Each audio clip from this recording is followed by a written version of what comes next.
Sky Bear. No. Alex Stein, 99, is my role model.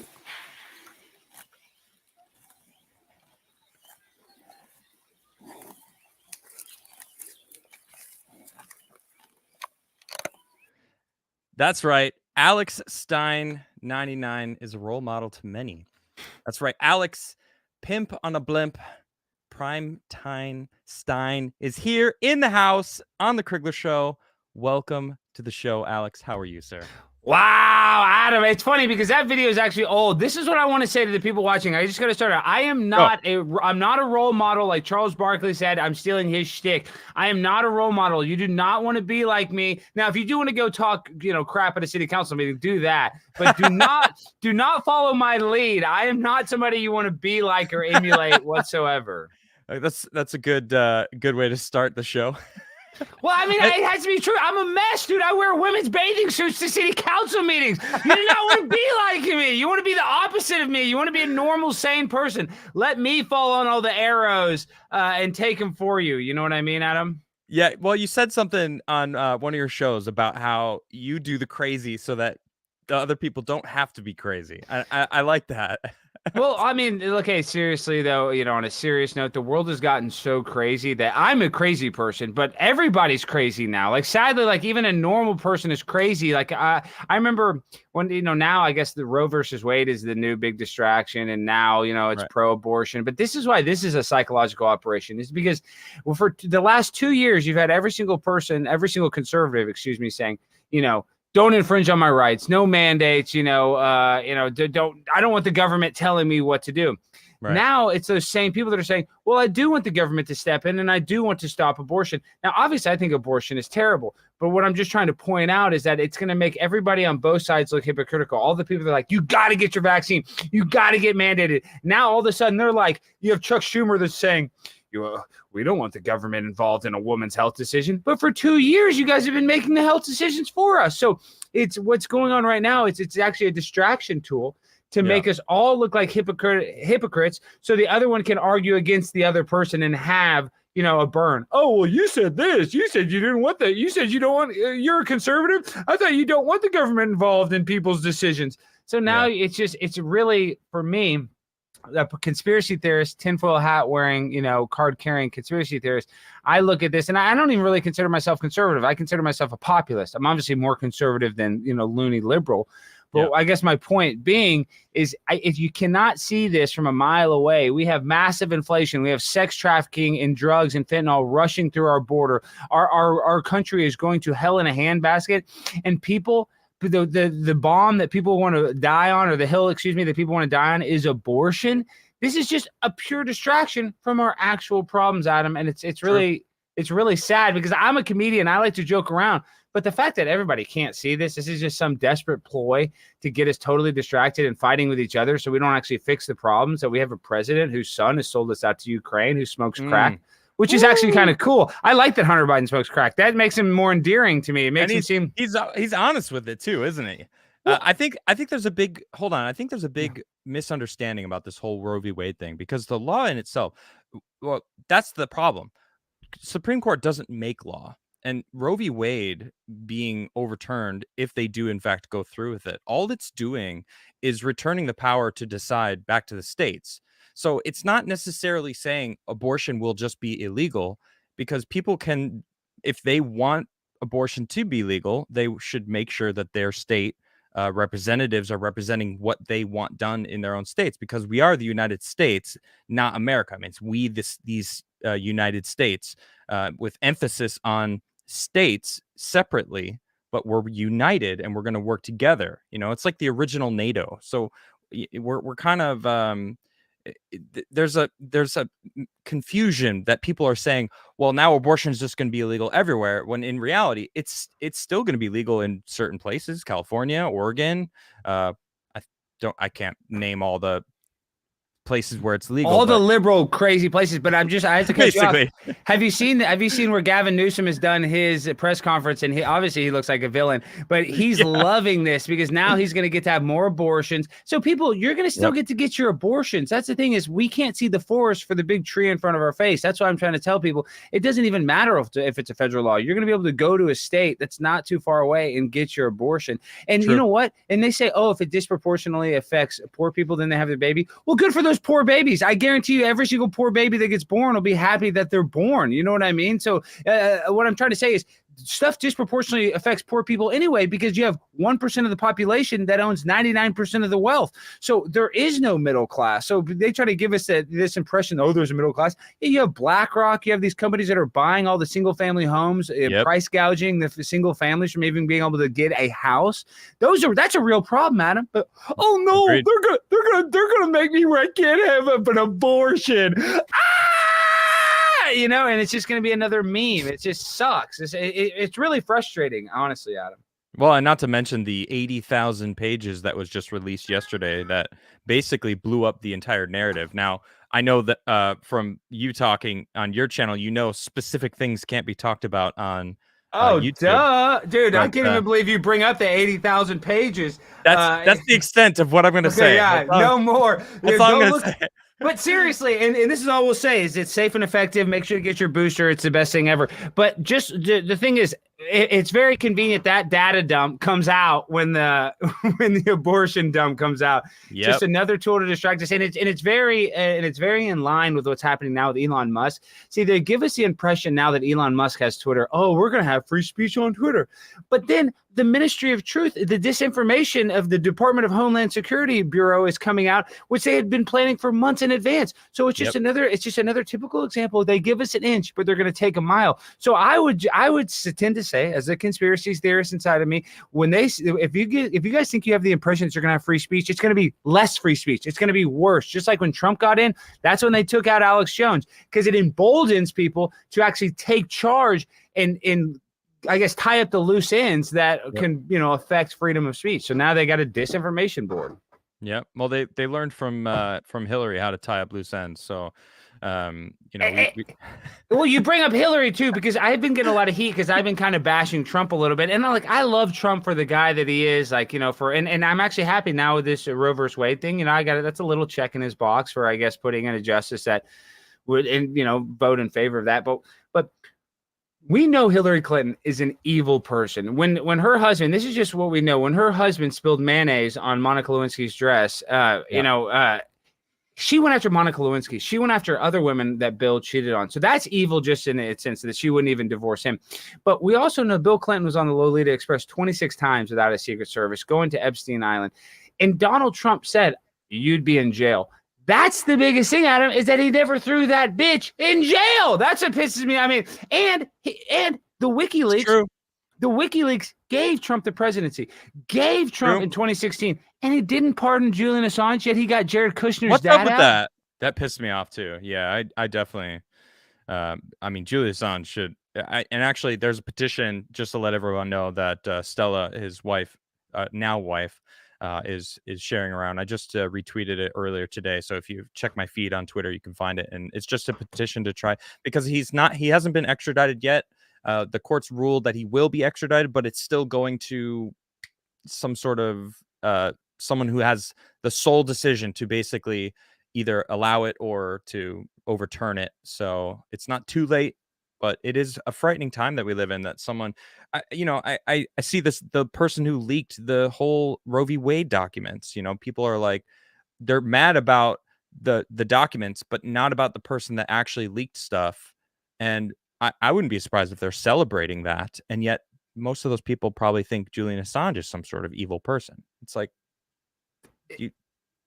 what? They can't see the hypocrisy, Adam. And see, that's why it's like I've actually gotten popular in the past years, because when I go to these meetings and I yell at these politicians, or I just act goofy and I just regurgitate the mainstream narrative, it lets people see how hypocritical everybody is. And obviously I think the right is less hypocritical than left, but even the right is a little hypocritical sometimes. We're all hypocritical. It's just like a natural human being. It's part of our existence.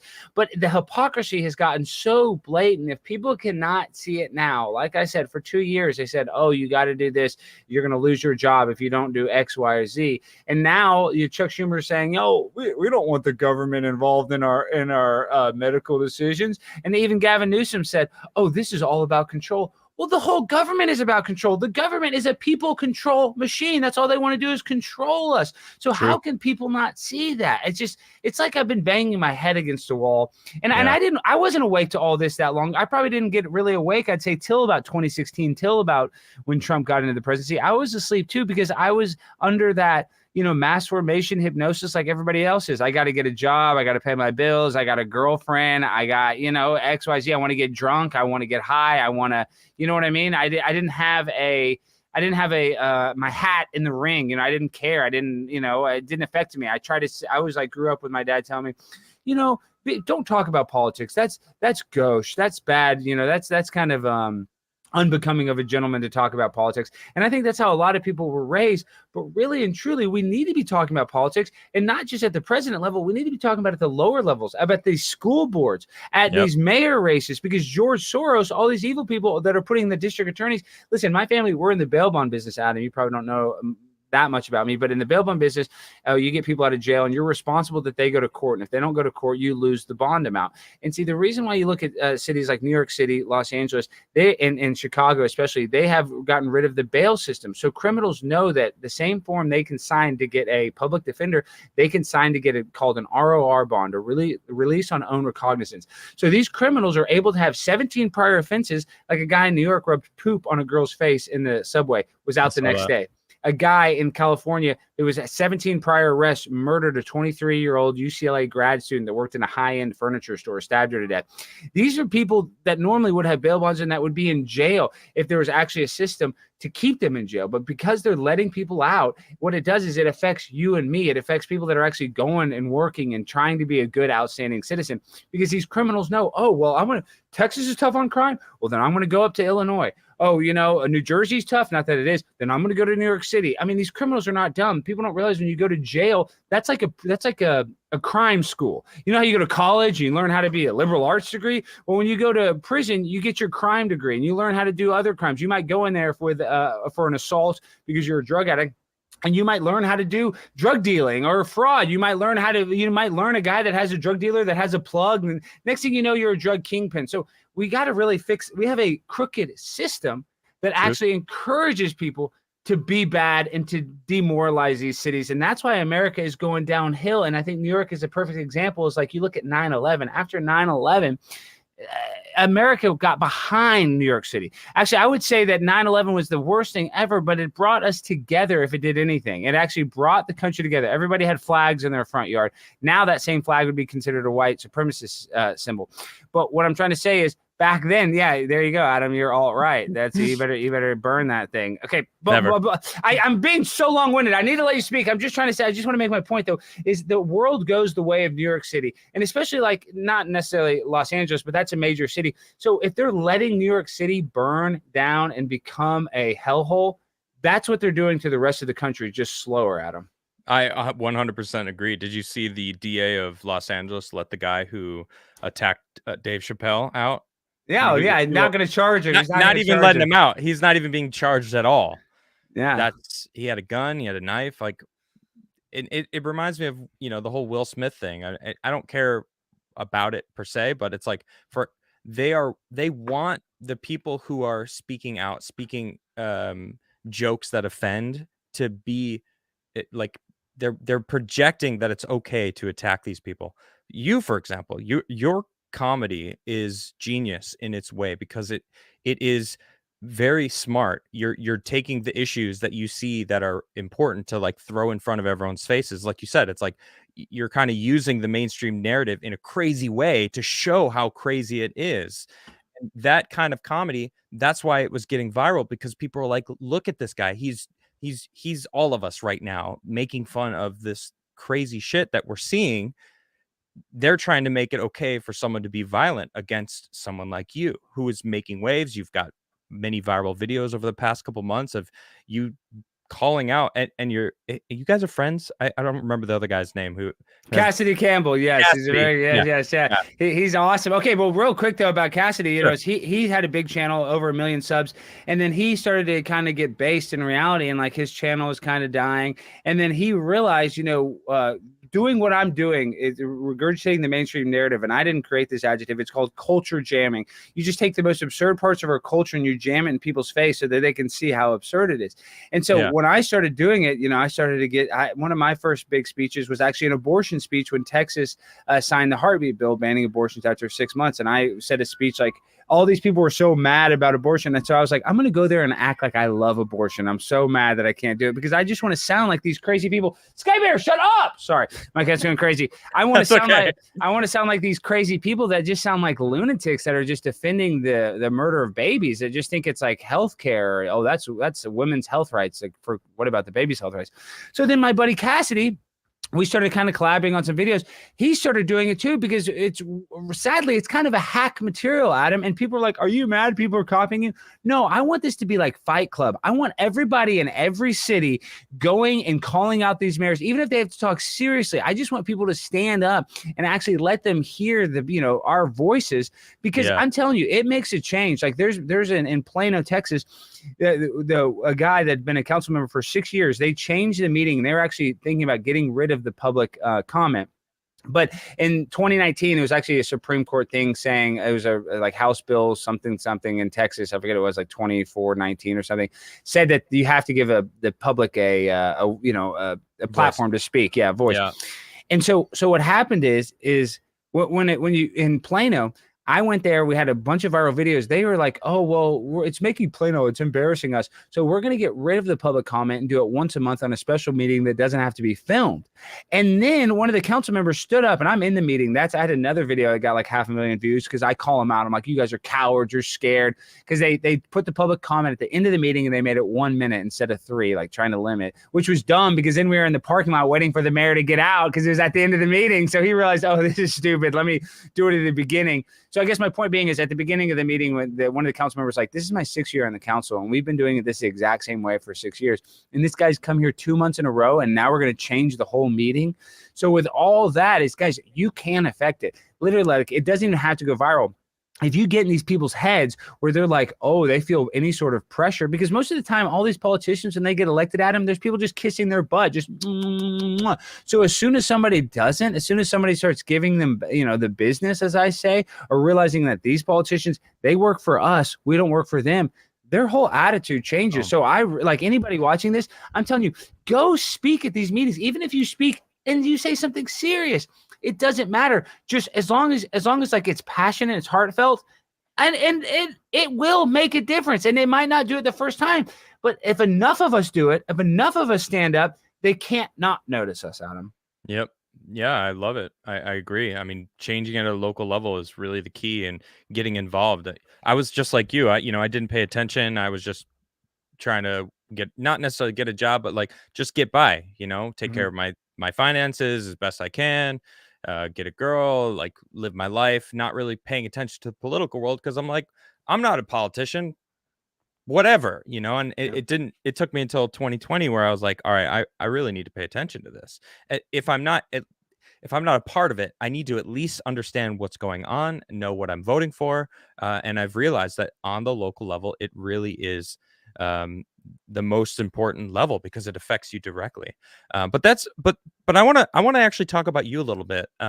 When did you start even doing comedy? Have you always just been, comedian? I'll tell you my story. So I graduated. I'll tell you the whole story. So I graduated from LSU in Baton Rouge in 2010, and I packed up my Tahoe, my 2004 Tahoe, and I drove to Los Angeles, California, and I didn't have a job, and I worked as an extra on The Office, all these big shows. You could see me out. I went to Central Casting. Literally, there's a story straight from Central Casting, and there I did stand up and stuff. But I what happened was I got I got a kind of my big break. Not really. I got on this reality show called The Glass House, which is an imitation of Big Brother, where you live in a house and you vote each other off. Okay. And the difference between this was, you can watch this for the episode. People look up Alex Stein Glass House. It's on the internet. I was like, I'm going to be the most epic villain ever. And I got on there, and I didn't watch enough reality TV, Adam. I didn't know how to be a villain, really. I was like, you're fat. You stink up the bathroom. Every time you go in there, it smells like orange scented shit. I said that to one girl, because she would spray so much orange scent, you know, because we were all sharing a bathroom. It's like 12 people sharing. There's 2 commodes, 2 toilets. And I'd go in there and I'd be like, oh God, it smells like orange, you know, it smelled like poop covered in, you know, orange juice. And then like one girl was in the Playboy magazine. I was like, shut up, you're a stripper. I was just terrible. And really, I liked it. I liked Joy. I ended up becoming friends with all these people I yelled at. What I'm saying is, I ended up getting kicked off the show, and it got some publicity, this and that. But I was kind of like, what happened was, just the reason why it made me mad, because the producer of the show is like, Alex, you're going to be the star of the show. You know, you're going to be such a main character. You might not win it, but you're going to last the whole time. You know, you have such a good personality. And so they kind of encouraged me to be the villain. Like, I should have been myself, right? That's what I was mad about. I should have just been myself. And I would have naturally probably been the villain, just being myself. But instead, I tried to lean into it, because I was kind of, you know, I was overproduced, I guess you'd say, by these producers. They were in my head, and like, it's a competition type show. And so I was on some shows. I booked like a commercial. I booked like an AT&T commercial. So I had a little bit of money, not much, but, you know, enough just getting by. And then I got a job offer to work in Dallas for the TV show Cheaters, where we catch people cheating on their husbands and wives. And I signed an NDA, so I can only say so much. But if you look into the show, you can figure out what this show is all about. You know, just watch the show. It's a goofball show. It's trash TV. Like, have you never heard of it, Adam? No, I haven't. No. Okay, so what happens is, somebody calls us. They had cheaters. I think my husband's cheating on us. And so then we'll track the husband, and we'll find out if he's cheating. And then if there is cheating, we go and we confront him with a camera crew, and we have the white vans. It's like a pop culture show. It's been on TV for like 20 years. So it's just yeah. And so basically what happened was, I worked on that show for 10 years, and you know, the production company that owned it, we sold the shows to Viacom. So it was a pretty lucrative show. I started off as a production assistant and moved my way up to a producer, you know, producing the episodes. What happened was, in 2019, I'm working at the show, and since we only film like 6 months a year, I'm also selling used cars. I'm a used car salesman. It sucks, but I'm done selling cars now. I still have my license, but I'm officially 100% a content creator. Luckily, I've signed a deal with the Blaze TV. I heard about they're that. paying me. Yeah, we'll get into that, but let me just tell my whole story. Yeah. Okay, so 2019, what happens? And my buddy, who's an awesome guy, Clark Gable, he's the grandson from the actor Clark Gable from Gone with the Wind, one of the most famous movies ever, one of the most famous actors. And my buddy, Adam, when I talk about drug tolerance, he had the biggest drug tolerance. Like, I mean, I saw him do cocaine, like, you know, take pills. I'm just saying, if anybody that I knew, and I went to LSU with a bunch of party people, he had the highest tolerance I've ever known of anybody, just always like partying. But he worked, you know, he was like a Hollywood guy, so he always showed up to set and always showed up, you know, he was the bare minimum professionalism, you know what I mean? Like, he did show up and do his job. One night I get a call from the guy that owns the production company. He's like, Clark is dead. I'm like, what are you talking about? Clark is dead. And I'm like, what the hell? Did he kill himself? And it come to find out, he had bought some like oxycodone or some Vicodin, some normal pills, or what he thought was normal, and it had fentanyl in it. And he ended up, and the reason why I bring up his tolerance is he died with his 19-month-old baby and his fiance in his bed. So he wasn't like out partying. He wasn't even drinking, I don't even believe, that night, you know? And this is a guy that drank like, as soon as the show was done, he had a 12-pack of cold beer in the fridge of Cheaters. Like, he was that type of guy. Like, he was just, you know, alcoholic, drug addict to functioning alcoholic guy. Yeah. But he didn't drink before the show because he would slur his words and sound like shit. But as soon as we were done filming, he would be in the studio. So this is the type of guy he is. And the story from his wife is like, he wasn't drinking, he wasn't partying, wasn't doing anything. He bought some pills and they had fentanyl in it. And dude, that changed my life. Like, I got, as soon as that happened, because I was close friends with him, but because he was kind of so bad on drugs his last few months, like, I was distancing myself from him because he had like stolen some stuff from the studio and pawned it. Like, he was really going downhill. But like I said, he was still functioning. Dude, when he died, it just changed my life because I'm like, what the hell? I remember I had a really bad cavity and I ended up getting a crown. But this is like a year before that. I remember he's like, oh, Alex, here's some pain pills because my tooth is hurting so bad when I was filming. I took the pain pills. And I hate pain pills. They make my stomach hurt. But I took them because my tooth is hurting so bad and we had to work. And I remember thinking, like, after he died, I was like, what the hell, dude? What if I just took one of those pain pills that had fentanyl in it and I died? you know, and so I stopped drinking. I totally sobered up. Not that I was even close to as bad. I'm not trying to virtue signal like I'm some, you know, saint. I'm not, but I wasn't half as bad as Clark, or half as wild, excuse me. And then that made me change my life. I quit drinking. I quit doing anything. And then a couple months after he died, they said, Alex, you're going to be the host of Cheaters. And so I'm like in this weird kind of like emotional conundrum, like, man, I just lost this guy that I considered one of my best friends, but this is a cool opportunity. I'm going to be hosting this show. I'm going to be making the most money I've ever made in my life. Like, this Was is he the host? He was the former He was host? the host. Yeah, he was Okay. the former host. Mhm. So I was like, oh man, this is going to not blow me up, but I mean, it's going to be a good gig, you know, like, you know, it's to be kind of what I've been wanting to do. Like what I'm trying to say is when I was in LA, I was like doing stand up and I was creating content, but I wasn't that good at editing and stuff. And I kind of picked that up, the editing and filming, as I worked the 10 years in Cheaters, but I wasn't creating content for myself. I was creating for Cheaters. So I thought like what I was doing was good. Well, come to find out, they said you're going to be the host. Then April 2020, like right when the pandemic started, the shows picked back up.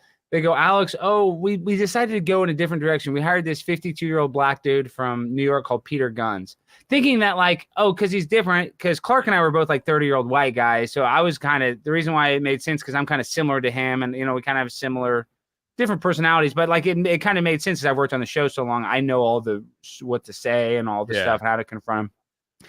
So I was pissed off. So one of the other guys, so I quit. I was like, I'm not working here. Like, you guys told me I'm going to be the freaking host. And then, you know, you take that away from me. I'm not going to produce shows here. And a guy from that worked on the show was like, Alex, you need to do your own podcast. I'll film it and I'll set up the mics, you know, and I'll help you out your first episode. So May 26th that's when I did my first episode, dude. And that's when I started in 2020, right when the pandemic was starting. That's when I first started creating my own content.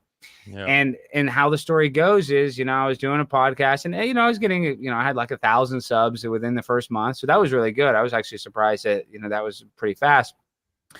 But then I was like, man, I'm so sick of all these restrictions. I'm going to go speak at the city council meetings. And then it was on over Zoom. And this is just in my head. Like, I wanted to really talk about it. Then I was going to put it on my show, you know, so it was like a double. I was going to create content because, you know, they film it. It's like almost like an open mic. And I was real serious. I was like, you know, you guys shut down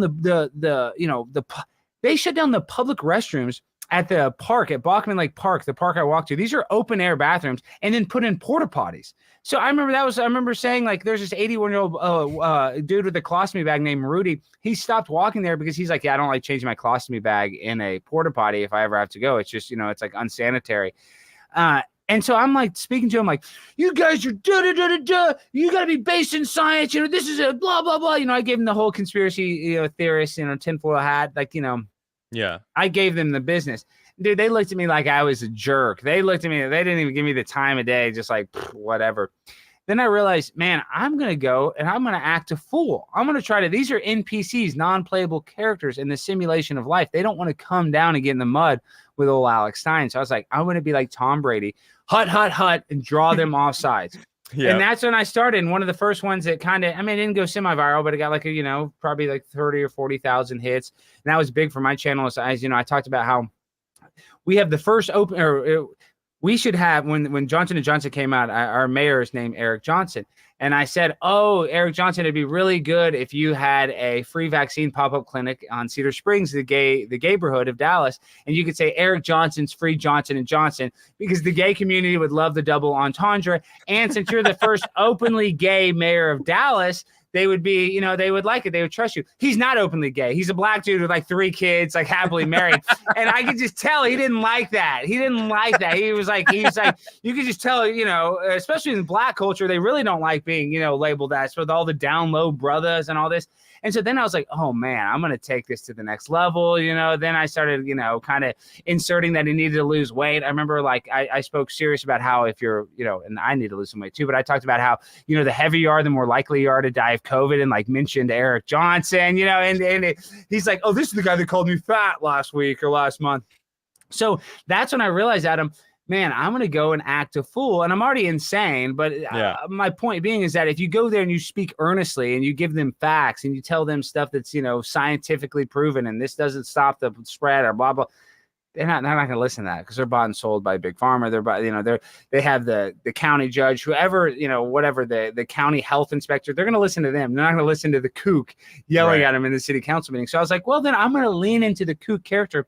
and it was off to the races. That's because of Zoom. Then I started calling California.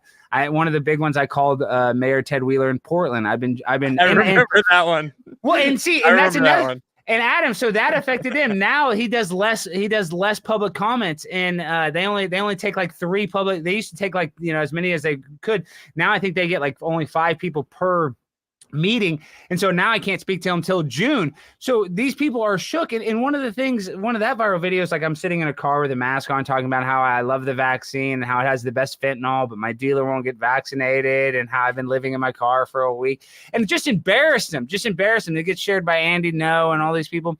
And so that's when I realized I'm on to something. We got to keep doing this, because I grew up watching Crank Yankers and all these prank calls and stuff. But this is different than a prank call, because it's on video and it's the politicians. It's not like I'm calling the Chinese place and putting it on another Chinese restaurant and having the 2 Chinese guys like, what do you want to order? You know what I'm saying? It's not that type of prank call. It's actually it's more than that. It's a little more virtuous than that. Yeah. And what would you call what? I know you said it was like culture jamming. Culture jamming. Yeah. It feels like you're adding, like, you're injecting like a political message in it without being overt. I mean, it is overt, but not in the sense of like what you were doing before. Like, I'm going to give them all these facts. I'm going to give them all the stuff that I know that's proven. They don't care about that. But when you go full on like you do, and oh, do you? It's like shock. It adds this shock value that they don't know what to think, because they're like, they don't want to offend you if you're serious, because there are people that are actually serious that are probably like that, in reality. So it's like they're kind of like stuck in between cutting you off and letting you go. It's great. You give them no choice. They're in a moral conundrum, because like I said, when I spoke at these meetings, dude, I would hear people talk about how like their house caught on fire because their neighbor's house caught on fire. And the fire department didn't get there fast enough, and because their house burned down, so they were mad at the city. And the city council members would just be like looking at their phone, like, okay, sorry, tough. These people are like, I didn't have insurance, like my cat died, and they're just like, well, okay, Yeah, they don't care. And so you're right. Like, there are people going insane, and that's the other thing, is like they're in this moral conundrum to be like, oh, should they cut me off? But then technically they really can't cut me off, as long as I don't like say the N-word or don't say, you know what I mean? As long as, even if you cuss, technically, like there's been ones where I don't cuss, but other people have cussed, that were serious, like, oh, I'm talking this, and they don't cut them off because they know that they're not like saying F you, you know what I mean? If somebody naturally, organically says a cuss word because they're complaining about something, they're not going to cut them off. They're going to give them their time. But you're right. We put them in this weird moral conundrum. Like, is this guy serious? Because I keep on going back to that Gavin Newsom press conference. He said in that press conference, he's like, this would be, the Roe versus Wade overturning would never happen if men could have babies. Yet the whole narrative on the left is that men can have babies. If you Google right now, Adam, can a man have a baby? On Google, it says yes. So these people are so confused. They don't even know their own rhetoric. They don't even know their own lunacy. They can't even keep it together because it's so absurd. Well, Gavin Newsom's basically revealing that they don't believe the rhetoric. They don't care. They just are like using them as their peons, their pawns. The SJW army is, all right, go fight and distract from the documents, and make sure you pay close attention to the Johnny Depp Amber Heard trial, because she's on she's on the stand today crying, like, pay attention. Look over there. Adam, they're going to give you every single frame. They're going to tell you where Amber Heard took a dump. They're going to tell you that Johnny Depp spread her butt cheeks and found a bag of cocaine. But they don't give us one frame of Ghislaine Maxwell. They give us a crude drawing of her, some courtroom drawing of her. They won't give us one frame of that. So people should realize that's what we should be standing up for. But no, we're not. Because, oh my God, they can't kill my baby in the womb. Ah! It's pure distraction. True. And like a person that loves pop culture, I'm sure you like pop culture. Like it is interesting to look into the Johnny Depp and Amber thing. Like, I don't think you're a bad person for wanting to be like, oh, what is this? I do want to hear a little bit. Now, if you're watching it 24/7 and like really involved in it, that's a little weird. But of course, you want to know what's going on. That guy's a famous actor. We want to know about these people's lives. But this should be the key. This is what should wake people up, is that if you listen to anything in that courtroom, anything that's been leaked, you can tell that being a celebrity makes their life worse. Their life is worse than ours, guys. I mean, these are people that were cutting themselves. And did you see the Machine Gun Kelly and who's his Megan Fox? Yeah, talking about how they cut themselves and drink their blood, guys. That isn't. Whoa, Alex, it's for ritual purposes only. Come on.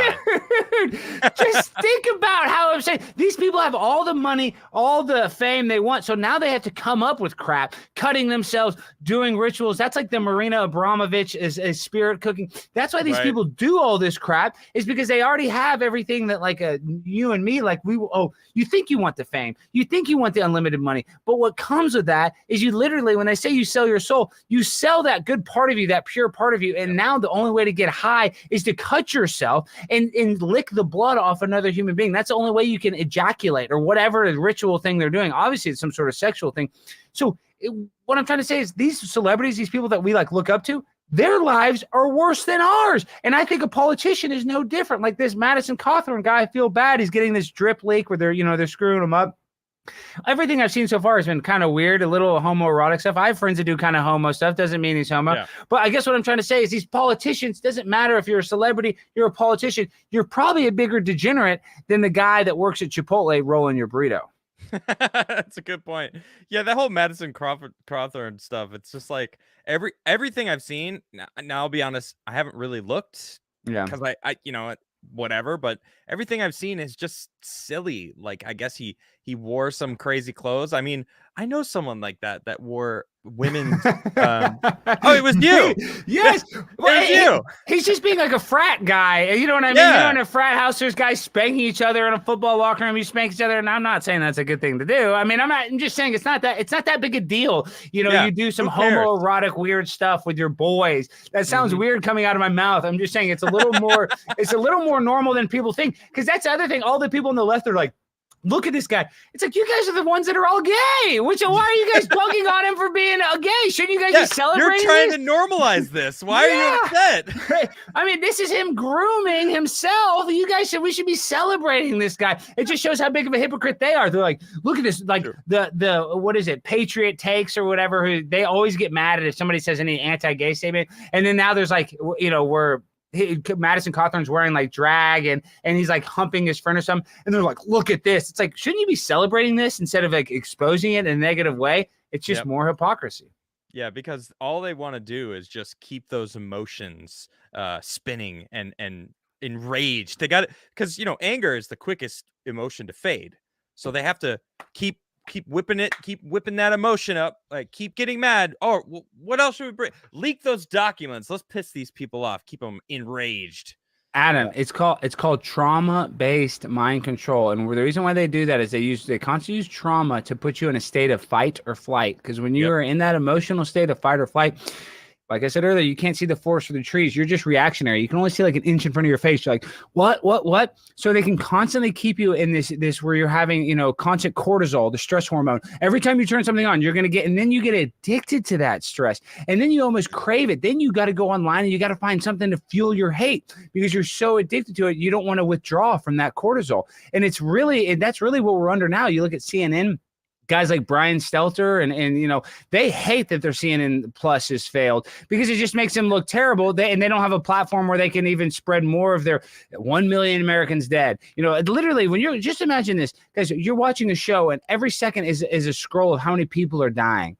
That is insane. That's like a dystopian movie. That's like something out of a horror movie. Even if those people are dying. I mean, this is a perfect example because during the pandemic, they closed all the churches. And that's why I'm kind of mad at organized religion. If the world is ending and Jesus Christ comes back or Muhammad comes back or whoever comes back, you should still be able to go to church. Do you see what I'm saying? Like that is in the Constitution, you have the freedom of religion. Yet all these places shut down. They said, oh, well, there's a virus. Well, we got to shut our churches down.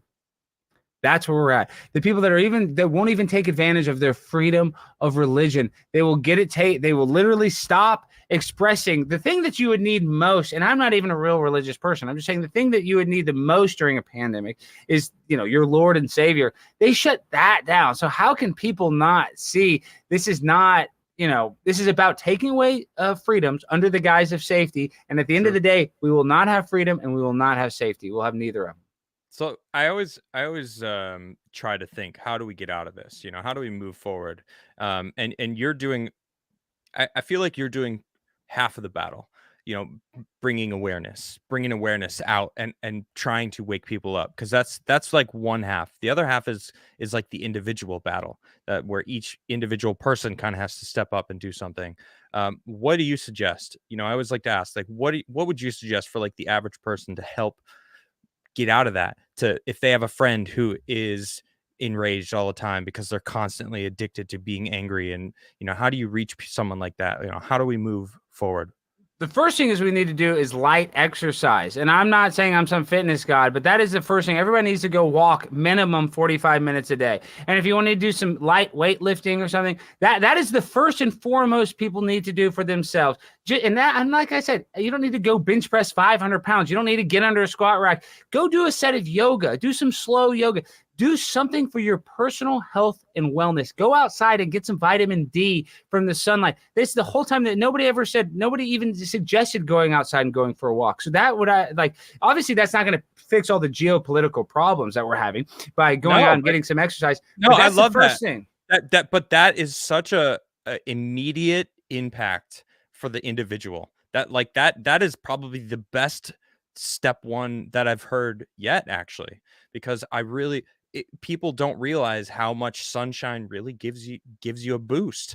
Vitamin D, but also just it warms your bones. It gives you fresh air, gets your blood moving. Like there's a lot more than people hear exercise and they go, oh gosh, exercise. And it's like you said, you don't have to bench press 500 pounds. Like that's anyone who gets to that level, like it becomes an addiction at that point, and that's fine, whatever. But that's not what you're saying. That's not what these people who are like, just get some exercise, get some blood going, like move, it helps a lot. Well, our heart is a literal pump, guys. So when we're dormant and we don't move around, we have a lot of stagnant. All of our hormones are stagnant. So we have to eat, guys. That's why, like, if you do some walking, just a little jogging, you don't have to run that much. But you have to get your heart. You have to raise your BPM, your beats per minute, a little bit, so your heart will function. So it will circulate the blood, and that will help your brain. So, guys, you don't want to work out, and this is not even advice. Like I said, I'm not a role model, because people are like, I don't want to exercise, because you got to exercise and diet to lose weight. I think it's important to not be obese. But what I'm trying to say is when you start to do some light exercise and you use your heart as a muscle, it actually helps your brain chemistry. It actually it makes your brain create more serotonin and less cortisol. And the other cortisol and stuff that's dormant, it creates a hormonal response that makes you feel better. And immediately after anybody exercises, this is 99.999% of people actually exercise, you feel better.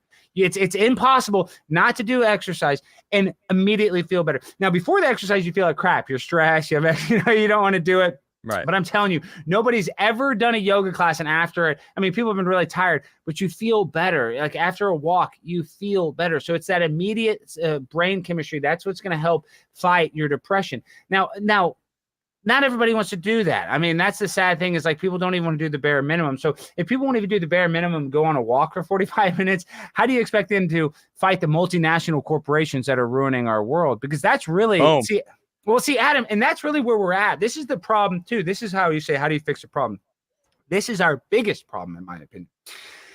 The world is not being run by human beings. The world is being run by multinational corporations like Pfizer, like Apple, that are paying politicians through their political action committees and that are controlling all of the legislation that's currently in place right now. That's why you look at like Disney. Let me just give you a perfect example of Disney. They're fighting DeSantis and they're saying, oh, we're going to fight the Don't Say Gay bill. Yet if they really cared about that, why in their movie The Beast of Dumbledore, when they release it in China, they erase all the gay scenes? Why during Pride Month in Saudi Arabia, they have their Disney, but they don't have a pride flag? They put a pride flag on all their other social media accounts. But Disney in Saudi Arabia, Volkswagen in Saudi Arabia, Porsche in Saudi Arabia, they'll never do that because these corporations, they're not virtuous. You look at Apple computers or Apple iPhone, one of the biggest companies possible in China. Their Foxconn factories, they have suicide nets because so many employees are trying to kill themselves. And the reason why they're able to make those phones is because they've outsourced all these jobs. Sure, our iPhone would cost 10 times as much if it was made in America, but those would be American jobs. That would help our country out. That would actually be good. And then these corporations might have to follow some rules, but because these corporations don't follow the same rules in other countries, they want to destabilize America and make us as weak as possible in order to gain global dominance. So the first and foremost is somehow we have to fix these huge corporations. Those are what's killing us because those aren't owned by humans. Like they give us the impression that, oh, they care about the shareholders, but the CEO of McDonald's does not care about our health. And I love McDonald's. I love French fries. I'm saying, like they're using genetically modified food to make us like a brand. Oh, I want to drive the Tesla. And that's the other thing. It's like, of course we like, some of the stuff these corporations are selling, but because these corporations do not have the ability to feel empathy, they don't care where they have to build a factory and they kick out all the homeless people. And those are the corporations that are ruling the world. We're never going to have a human touch. Already we're already in Terminator because we're already basically being run by robots in a way. No, it's true. I mean, I had Zach Voorhees on my show a couple months ago, and he was a Project Veritas Google whistleblower who worked at Google for 8 years. Talking about their algorithm and how it kind of is beyond human control. So, like, I mean, that adds a whole nother element into it because what you're saying, like those multinational corporations are now creating entities that help control the populace in their favor, and they don't even have to do anything. And they're like, all right, cool, we got that set up. Perfect. Stay in the algorithm and do what you're told. Like that's kind of where we're at right now. And it's in this moment where I do feel like it's not too late. I'm an optimistic person. So I do feel like we still have some time left, but everyone's got to be willing to at least get up and go for a walk. I love how you put that too. Yeah, because there's a lot of people out there that don't even want to do that. If you're not even willing to do that, we're fucked. I mean, seriously, it's like if you can't even do the bare minimum, how are we going to save the world? But I mean, when I talk about this, like, you look at Volkswagen or you look at any corporation, like, I just use Volkswagen because they lied about their, diesel cars and, all these corporations lie, right. And so they're going to tell us, oh, climate change. My point being is, what's happening now is I actually believe this, and this is the conspiracy theorist in my head. They want to make things so bad, Adam, so that when the metaverse is ready, that they can actually make sex indistinguishable, a digital sex indistinguishable, that they want to make life hell on earth so people will plug into a fake computer world, and there they can live in that, like Vanilla Sky, the movie of Tom Cruise. They can be 10 feet tall. They can, they can be rich in the metaverse because they're going to say, hey, on Earth, you only live to about 70, but in the metaverse, you live for infinity. You live for 1,000 years, and your family, they never die. You're with your mom, your dad, you're with your dog forever. It's perfect. And so I seriously do believe that is the goal. Now, it probably will not happen in our lifetime, but the way technology is going now, I mean, I remember having a flip phone not that long ago, and now I got a freaking laptop in my pocket. So right. I wouldn't be surprised if they have some sort of way. And that's why Elon Musk, well, that's what I'm saying. I love the guy for whatever is some of the stuff he's doing, but then I hate some of the other crap he's doing. He wants to be able to, park your car with your brain. So you watch movies like The Matrix, you watch movies like Vanilla Sky. There's a lot of truth in the movies and lies in the news, as they say, because it's predictive programming. And like that sounds so conspiratorial, but in this digital world now, it's not much different how your fake life on social media. That's not really how you are. Your Instagram page is not how you really are. That's the greatest hits. So people are going to think, oh, I can live in my Instagram page. I can live in my Facebook page. And people are going to do it because they're going to say, this sucks here on Earth. It sucks here on planet Earth. It's hot. It's, the climate's bad. I can't afford a house to live in, so I can just live into a pod and it's already paid for. And all I have to use is these digital coins, this cryptocurrency coin, and, and look at this porn and I watch these advertisements and they're going to give me money in the metaverse. Sign me up. I'm already doing it anyway. So I really do think that we're going to have some sort of dystopian future.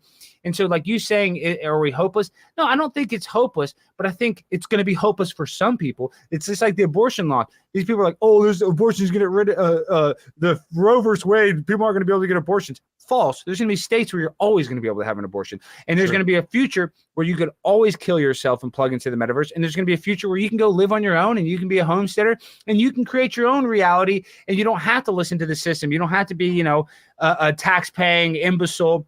You can go to Mexico. There are options. But what's happening is people are getting tricked into it. They're getting hoodwinked into basically selling their soul, giving away all their freedom under the guise of safety. Like I said earlier, you're not going to have any freedom. You're not going to have any safety in the future. It's going to be like 1984 or Brave New World.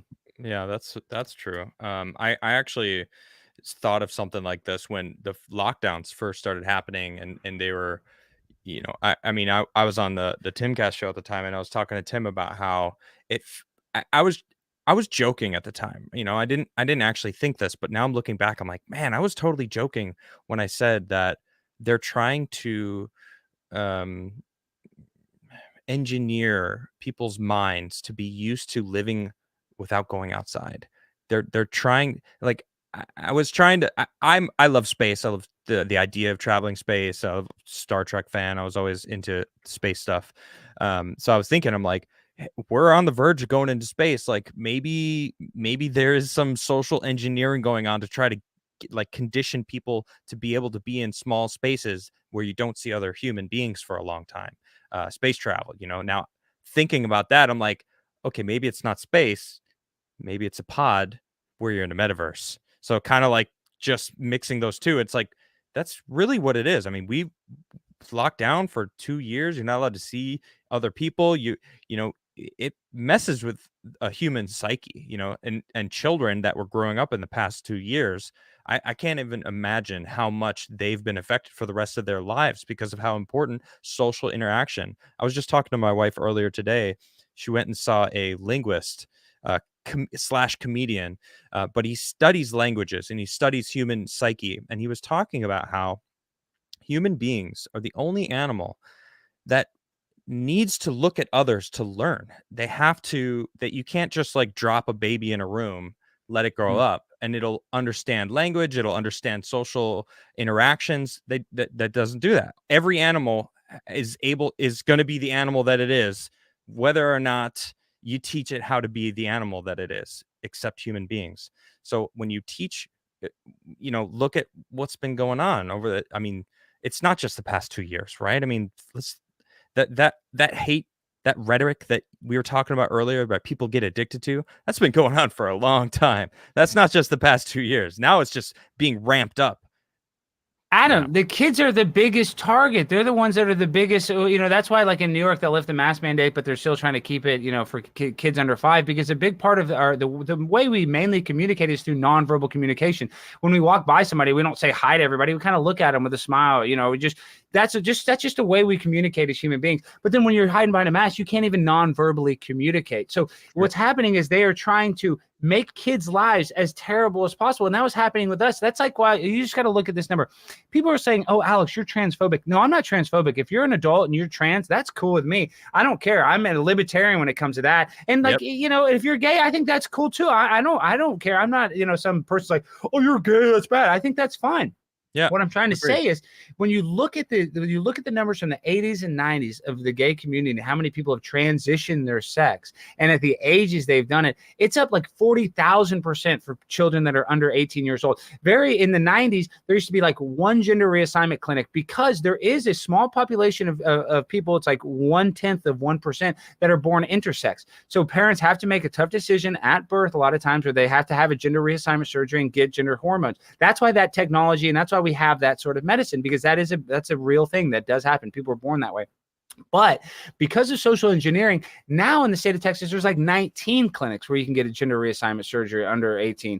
You know, now I believe so. And now they actually, a bunch of politicians signed some bills where they got rid of some of them in Texas. But now bigger hospitals, like actually mainstream hospitals, are putting wings in where they can do the gender reassignment. So you get the impression like, oh, these private clinics are going out of business. But now just these bigger ones like Baylor, Scott & White and all these bigger companies are starting to put the gender reassignment surgery, and children's hospitals are adding, instead of having just a cancer wing, now they're having a gender reassignment wing, which would have not, they wouldn't even have thought of having that because so few kids are born intersex. 20, 30 years ago. And now that's just like a normal thing. So all of that is social engineering to confuse children. And they are the victims of all this. They are the biggest target because their brains are the most malleable. Those brains are the easiest to control. So of course they're the biggest target. And like, what is it? The best generation or whatever. Our generation's crap, Adam, but the generation that was right before us, theirs is crap. I mean, my dad's generation was pretty crappy too. Vietnam, we haven't had a good generation in a while, but compared to the generations that are coming up, we're badass. I mean, these kids now, that's what I'm trying to say. I'm not trying to say pat us on the back like we're some good generation, but these kids, like I remember having a flip phone and borrowing it from my dad in 9th grade and going around, and we had to meet at a movie. You had to call the house phone. Oh, Mrs. Davis, is Walt there? You had to talk to a kid. Now these kids don't do that. They're literally plugged into their phone, into their Black Mirror. I mean, literally like the show Black Mirror. I mean, everybody is staring into this mirror constantly. And all this mirror does is give us more insecurities, more self-doubt, more comparative. Oh, let me compare my life to them. And that is the worst thing you can do. Well, what is it? Comparison is I forget. I don't even know. What is it? The thief of joy.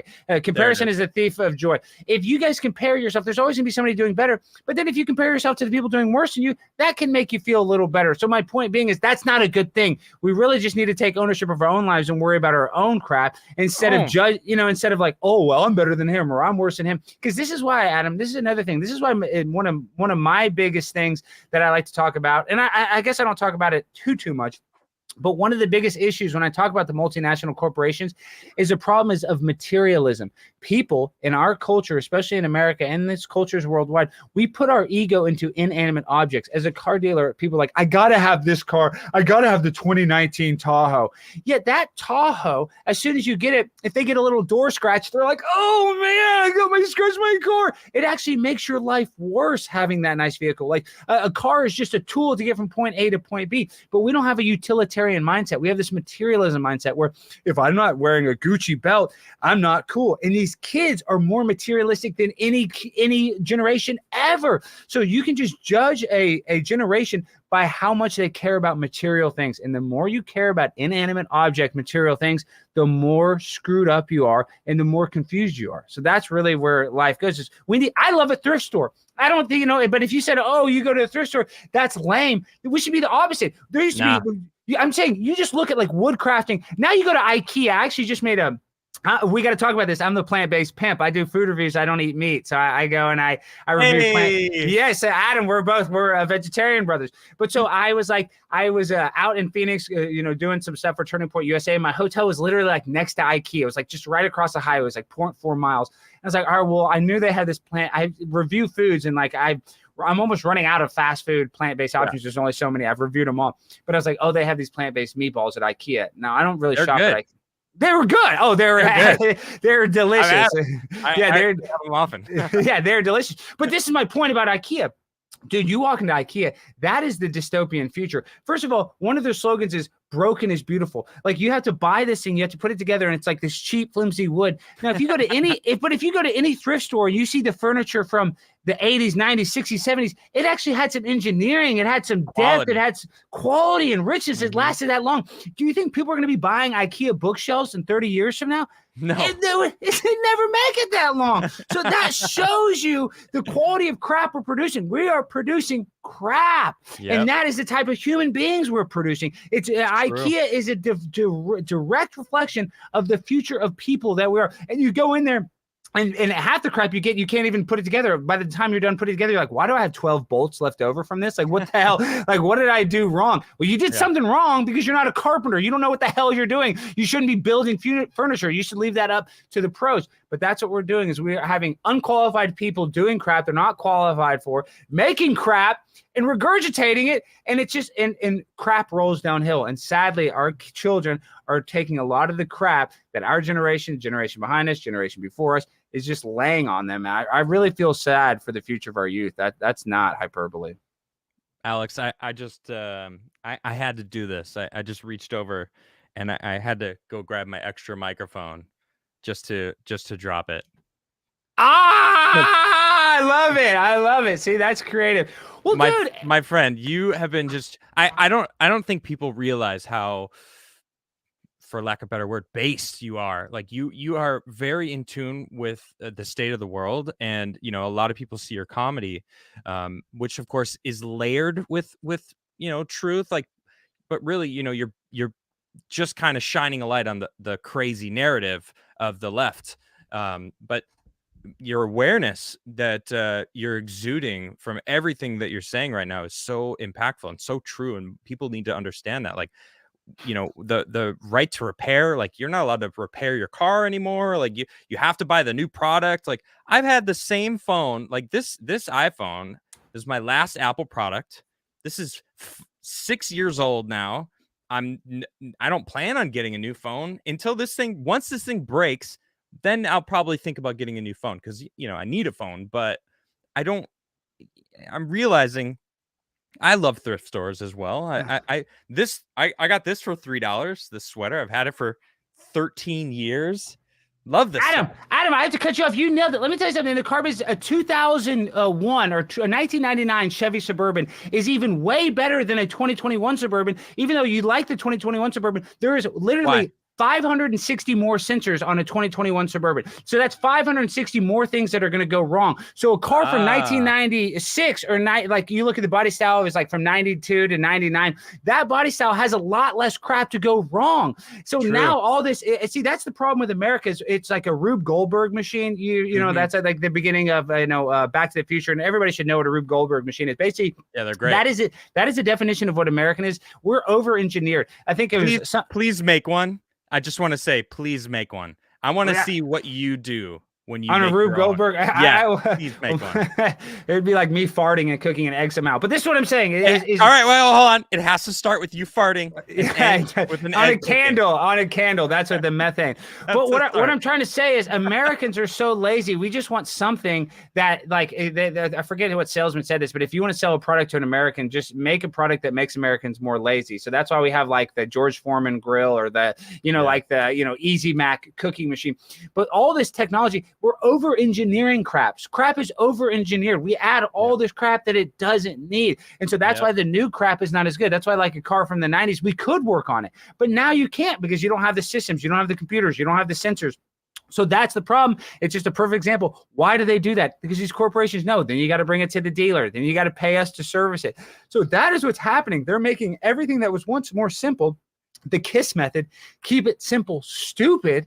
And now it's all over engineered bullcrap. And this is where it really bleeds over. It's really happening in our media, and it's happening in our humor. You look at a show like The Office with Michael Scott, one of the greatest shows ever, one of the funniest shows in the world. They say they can't even make that show today because it would be considered too racist. In the first episode of The Office, Michael Scott's, rehashing like the Chris Rock sketch where he's, saying the N-word versus the, N-word with a hard ER. And that, that made it on the air. That was funny. The problem is now all comedy. You look at Saturday Night Live. It wasn't very long ago where every Monday there was a viral video, Dick in the Box, or some cool Tina Fey sketch that was always going viral. And this wasn't that long ago. Yeah. But now, because of intersectionality, you have to be a gay Latino transgender to be the lead of a sketch. And in these sketches, they had to be so politically correct. We have no humor. You look at the top movies from 1994, I believe it was like Pulp Fiction. I think the top comedy was like American Pie, Shawshank Redemption. I think won the Academy Award. You look at the top movies of 2021, it's literally like Boss Baby 2, Sonic the Hedgehog 2. I mean, this is serious, guys. And this is where we're at. And of course, everybody loves a superhero movie, but the superhero movies, they cost $1 billion to make. No crap, that should be a good movie.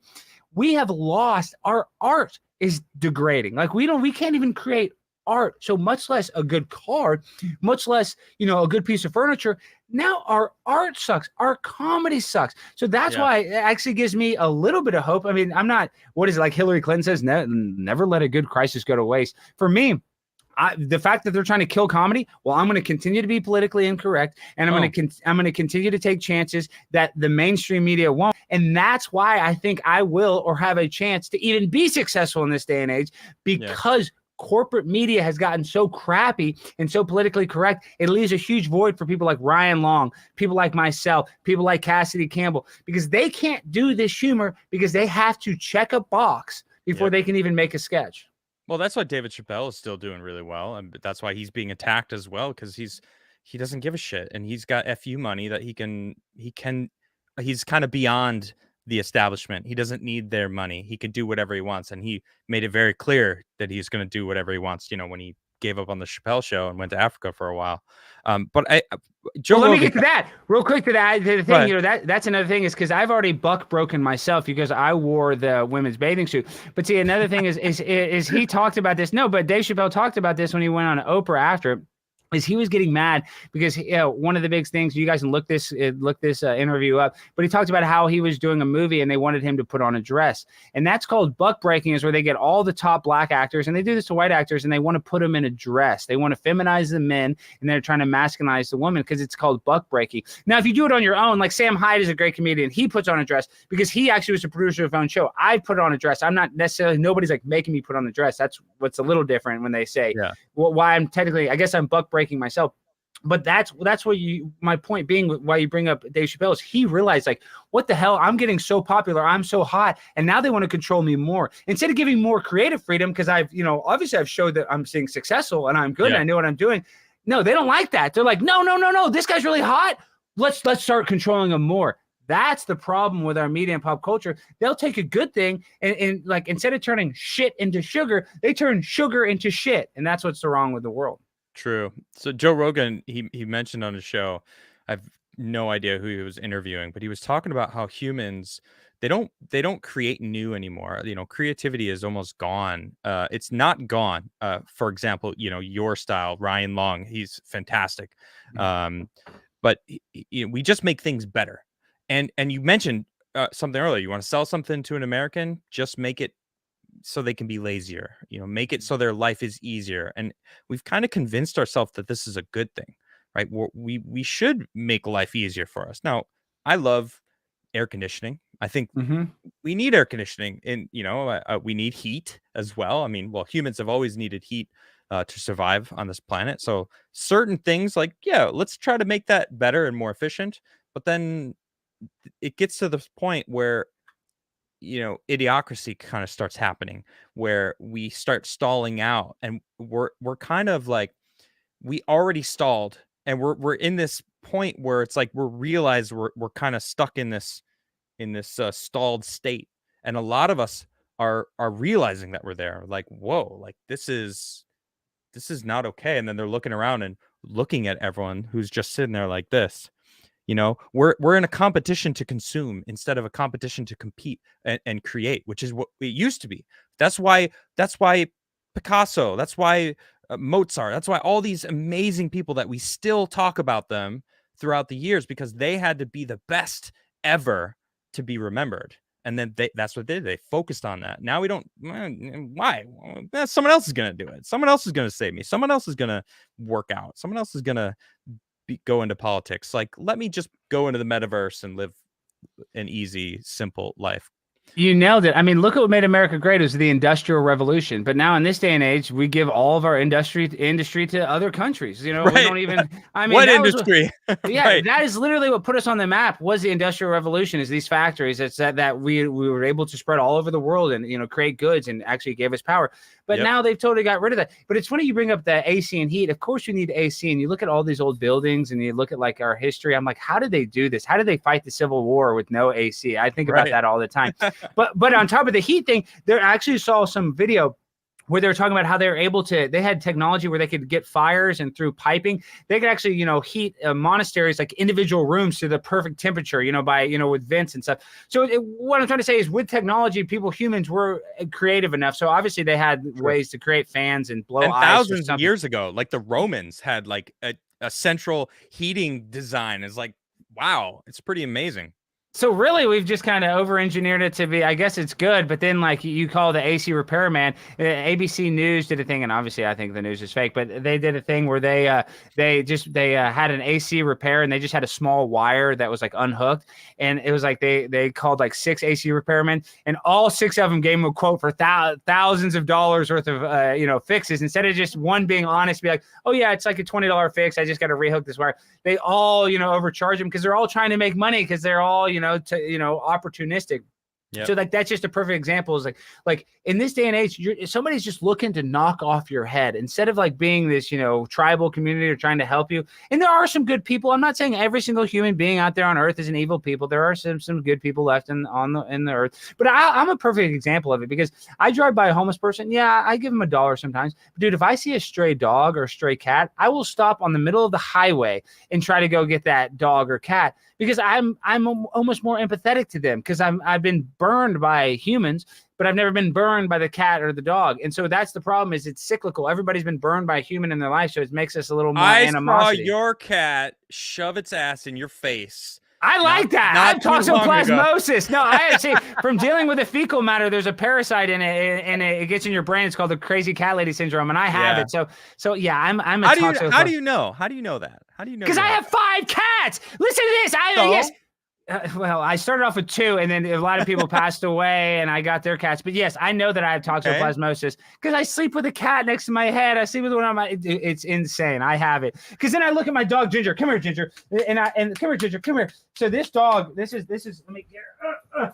Like this is Ginger, and I love Ginger, but I'm telling you, cutie. dude, I'm a cat because I'm like always yelling at Ginger. Like I care about that. I love this dog. I'm not saying I don't love Ginger. I'm just saying it's like if Ginger even looks at the cat funny, I'm like, Ginger, stop. I'm a cat is what I'm trying to say. The toxoplasmosis is taking me over.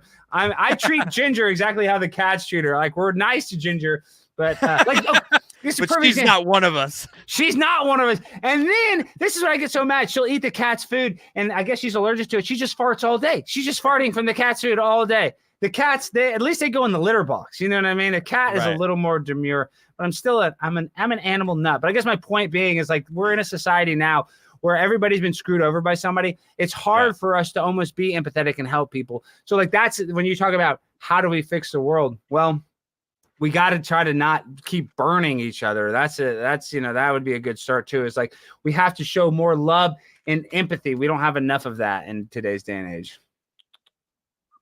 Well, and that's the Temptations, or is that the catnip? What is that? What is that right there?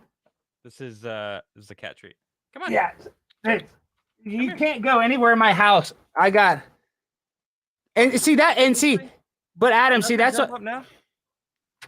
See, this is what we have to talk about though, is we're vegetarians, but there's like a saying, there's a joke, and I always try to quote the person I stole this joke from, but having a trans kid is like having a vegan cat. It's the owner or parent who's making that decision, it's not the kid or the cat. So I, as a vegetarian, I can't be anti-meat because I feed them fish and chicken all day long. You know what I mean? This is my cat. His name's Osiris. Osiris. Hey, buddy. That's a good fat cat right there. That's a good cat. I met him in the woods, and he had no owners, and he adopted my wife, who I don't know if it's true or not. She claims she also has the toxoplasmosis stuff. She does. So I've had this conversation, and yeah, but he is a freaking cool cat. And y'all found him in the woods. Yeah. Yeah. See, that's a badass cat. Yeah, he chose us. I mean, he hunts, man. This guy's a freaking hunter. And you know what he'll do? He'll go because he's got a little cat door. Because we actually have a house right on the forest, so he'll go hunt and he brought in a freaking mouse and like this. And I'm not talking no tail. Like the tail, it was like, dude, might have been a rat actually. I don't even know. But he sat downstairs screaming for like 10 minutes. I'm like, I'm up here. Like, come on. I have a whistle for him, and he just looked at me. And he was just whining and whining. I'm like, oh gosh, I'll get up and go see what it is. And as soon as I walked in, he went meow and then started eating it. I'm like, bro, like he's trying to show you. You want to show me his kill. I'm like, proud papa. But see, that's outside, man. See, that's why I don't feel bad, because the cat would kill a bird. Like that's why I don't feel bad eating chicken, because there's a chicken in the backyard. Sky Bear Kyle would go kill that chicken. You know what I mean? Really? So I mean, I'm just saying if they were hungry enough, they would. So I wouldn't do that. Like if you said, Alex, you got to get a gun and go kill a cow to get a hamburger, I'd be like, man, just give me a carrot. Like why seriously. Don't you eat meat? So you don't eat meat, you said. I don't eat meat for 2 reasons. One is I was actually doing keto, and I got I got in really good shape, but like my digestion was crap. I just was like, I was really constipated. So that's why I was like having constipation issues. That's one thing. And then now let me put on my tinfoil hat conspiracy part. This is the other part is you have the rumor that Hillary Clinton drinks the adrenalized blood of children. Now, I don't know if that's true or not. I would say probably, but that's, you know what I mean? That's, you know, we don't know if that's true. What I'm trying to say is the reason why is right before you die, you know, your adrenaline goes to your blood. And that's the same thing with the cows. Like when a cow sees her friend dies, they're stressed out. And so you're eating that adrenalized blood from that animal. So for me, I'm a high vibrational person. I'm all about, you know, vibrational energy. Like people don't realize, and I keep saying people don't realize, but once we stop having energy, we vibrate similar to a bumblebee. You know, a bee's like zzz. We're not that much different than that. We vibrate either at a high level or low level. That's what the government wants to do. And these people, these multinational corporations, they want to keep us in a low vibrational energy state, which is similar to that fight or flight state where they can control us because we're constantly depressed. We're constantly worried about, you know, X, Y, Z, some little thing. And that's why we get all enraged about abortion. But when we're high vibrational, that's magnetic. We actually are attracted to other high vibrational beings. So for me, that's why I stopped eating meat, because I was like, you know, I'm going to stop eating this low vibrational stuff and start eating high vibrational stuff that's created by God in the sun, that's grown out of the ground. That's high vibrational, that a seed can turn into a cucumber, that a seed can turn into a spaghetti squash. Like that is pure vibrational energy. So for me, that's the woo-woo in me, is I like the vibrational energy of eating, you know, vegetables instead of eating meat. Right on. Yeah, I like that too. The vibrational thing. I mean, I love ancient Egypt stuff, and there's this I don't know, Egyptian historian who talks about how his information about what he knows was passed down from his grandparents. He was like really proud that, you know, it was his like job, like his whole job was to pass on the knowledge that his ancestors passed on to him about the pyramids, and how like the pyramids of Giza, yeah, those are the famous ones, but the other pyramids that existed in Egypt vibrated at certain frequencies, and if you felt a certain ailment, they would say, oh, what is it? Oh, your stomach hurts. All right, go lay down in this pyramid for the day.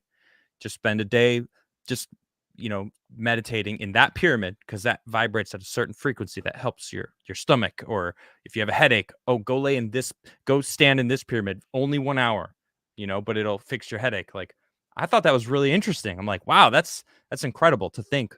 I mean, everything vibrates, everything, you know, this metal that is encasing this mic is going very, very, very, very slowly. Like, certainly less speed than we are moving at, or this UFO, which could probably vibrate a little faster if I have something to say about it. Let me get that going. There we go. There you go. All right. Yeah. So, I used to be called Soy Jesus. Yeah. You mentioned before the show, you're like, oh yeah. I knew you from your long-haired days. I'm like, wow, feels like forever ago that I had long hair. I feels like a different me. I really do feel like I am not the same person that I was when I had long hair. And that's kind of why I wanted to cut it off, because it felt like, you know, you said you kind of had an awakening in 2016 when Trump got elected. It was kind of my red pilled, realizing the world was really screwed. I had to pay attention. I wanted to be part of the conversation. I'm like, you know what? It's time for me to get rid of this, because there was a lot of, I don't know, history in that hair that I had, you know, and I feel I don't know, like I've grown up a lot since that time. You gotta cut it. And like, you know, what is it, the story of like Samson where he cuts off his hair and he loses his strength? I forget which, but the thing is, when you have the hair, because, you know, I've grown my hair out not as long as yours, but it feels good to cut your hair a little shorter. Like, it's like you weight off your chest. So like, I'm all about, you know, kind of having, when it comes to your personal hygiene, you kind of need to keep it short. It's just easier to, you know, keep clean or whatever. So I vibe with you there. I think the long hair, which is cool for some, but it is freeing. Like when your hair is shorter, actually a haircut, you feel like cleaner and smoother. So I think there's something in that when you cut off that hair, you get rid of, because there's a lot of toxins and stuff in your hair too. Not that makes you sick or anything, but it's like, I think the shorter the hair is almost easier to maintain. But it's funny you love the UFOs. See, that's another thing too, Adam. It's like, I think that's also another psychological operation is they want to make you feel insignificant. They want to tell us that everything started from the Big Bang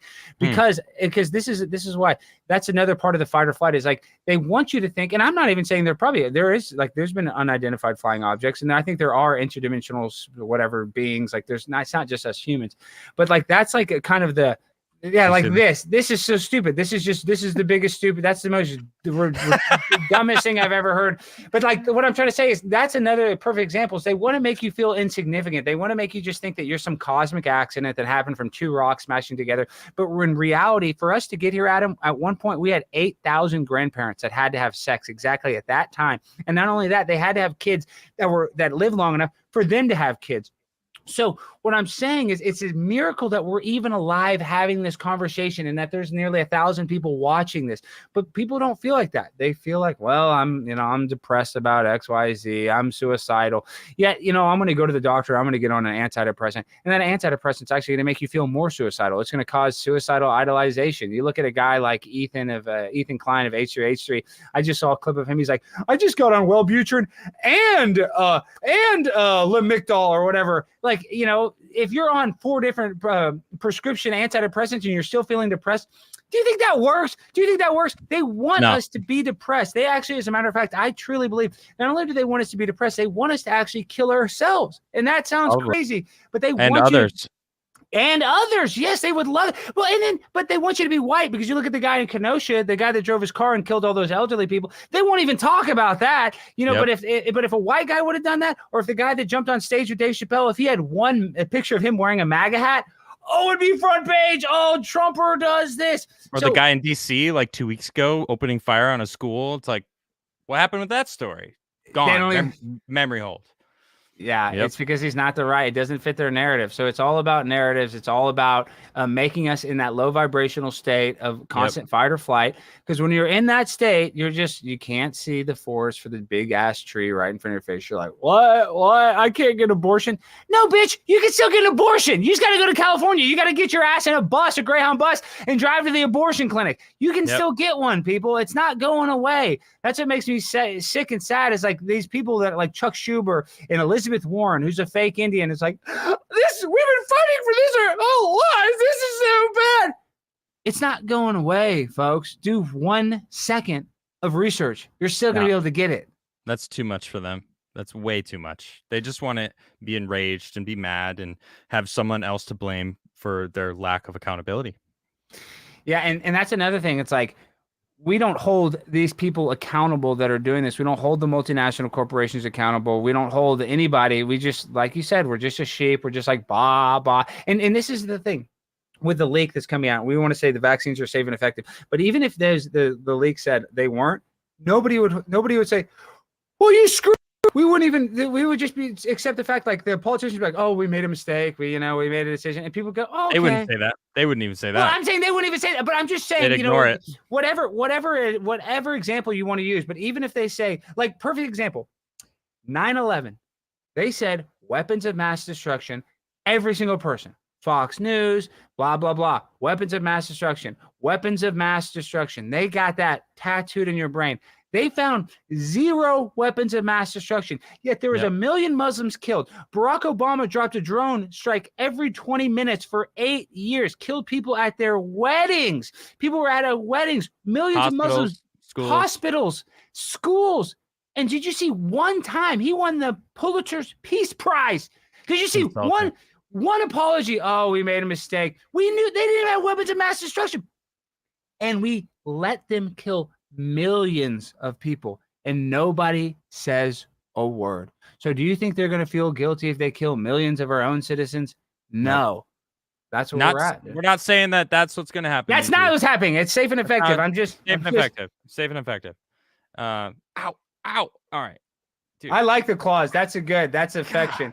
But it's just like that is. I think that's a little. You know what I mean? It's kind of like when you got to love you too. I have cuts all over my hands, from playing with the cats. But I mean, when we talk about the accountability, we're never going to hold these people accountable. It's always going to be the next man up, and that's like the CIA even says they're more powerful than the president because the president changes every 4 to 8 years, but the CIA stays the same. And you look like the CIA for a perfect example. You look at the Iran-Contra. They were trading guns for cocaine with Nicaraguans. We were giving them our old guns. They were giving us cocaine. They were taking that cocaine and they're selling it in California to Freeway Ricky Ross, in Ohio, and then in Miami to Griselda Blanco, the cocaine cowboys. And they're actually getting our country hooked on crack. This came out quiet as a church mouse. Oliver North, there was nobody even really gets in trouble for it. This is our problem, is that we know the government is peeing on us and they're telling us it's raining, and we know that, but we suffer from such cognitive dissonance that we know the government is bad, but we still feel, oh, well, they're doing their best. They have our best interest. That's not the case. They do not have our best interest. The only person that has your best interest is you. And as a matter of fact, as a content creator, they say your biggest fan is a stranger and your biggest hater is your best friend or somebody that's in your close circle. That's how it works. It's like the people even closest to us hate us the most. So it's like we're almost fighting against the people we love the most. It's just a very nuanced, hard situation. Life is not easy, but it's not meant to be easy. It's meant to be challenging, and you're meant to actually do something with it. That's why we would need to create. Not everybody needs to have a YouTube channel and start making stupid videos where they go in a women's bathing suit to a city council meeting, but you should have a hobby that is productive and not just be a 9-to-5 debt slave. We all got to work and pay our bills. I get that. I'm not saying go quit your job and, live in a van. That would be cool. You could end up like Gabby Petito, but that's neither here nor there. What I'm saying is we all need to create something. That was a joke about the Gabby Petito, her boyfriend killing her. That didn't land. But what I'm saying is we all need to be creating something maybe positive. Someone laughed.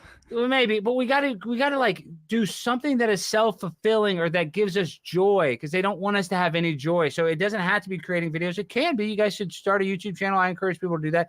But we do need to be creating something that makes us happy, because they don't want us to be happy. They want us to be under that constant trauma-based mind control when we're just worried about our bills. They want us. That's why they strap every 18-year-old with $100,000 in debt, and that on a loan that you're not allowed to default from. You can default on anything. Yet if you try to get that same loan for a house, they would say denied. If you try to buy a $150,000 house as an 18-year-old, they'd say no. But they'll give you $100,000 to get a liberal arts degree that you can't even get a job for, because. I just want to say they want you. They want you under a debt stress.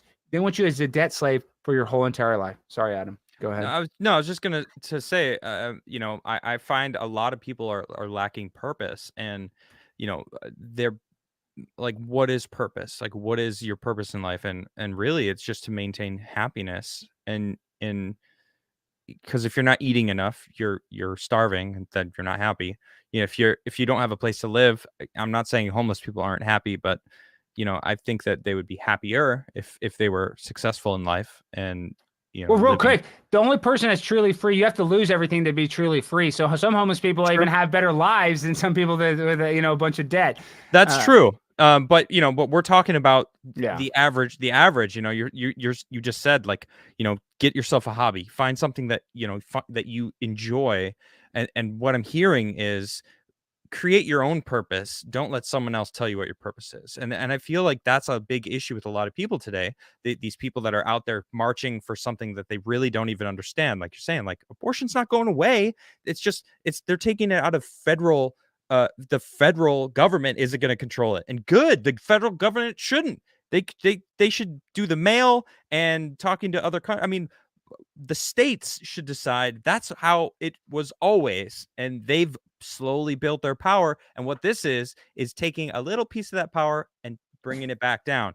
And they're like, whoa, federal government's losing power. Let's leak it quickly so we can get everyone really pissed about this. They're not seeing it for what it actually is. And they're being told, this is your new purpose. Be mad. That's it. That's all their whole purpose is. Be mad about not being able to have abortion, making my sexual orientation everything that is my entire being. That's all I care about and all I talk about. And all I do is find people online that don't agree with my sexual orientation and yell at them. And like, that's their purpose in life. That's not happy.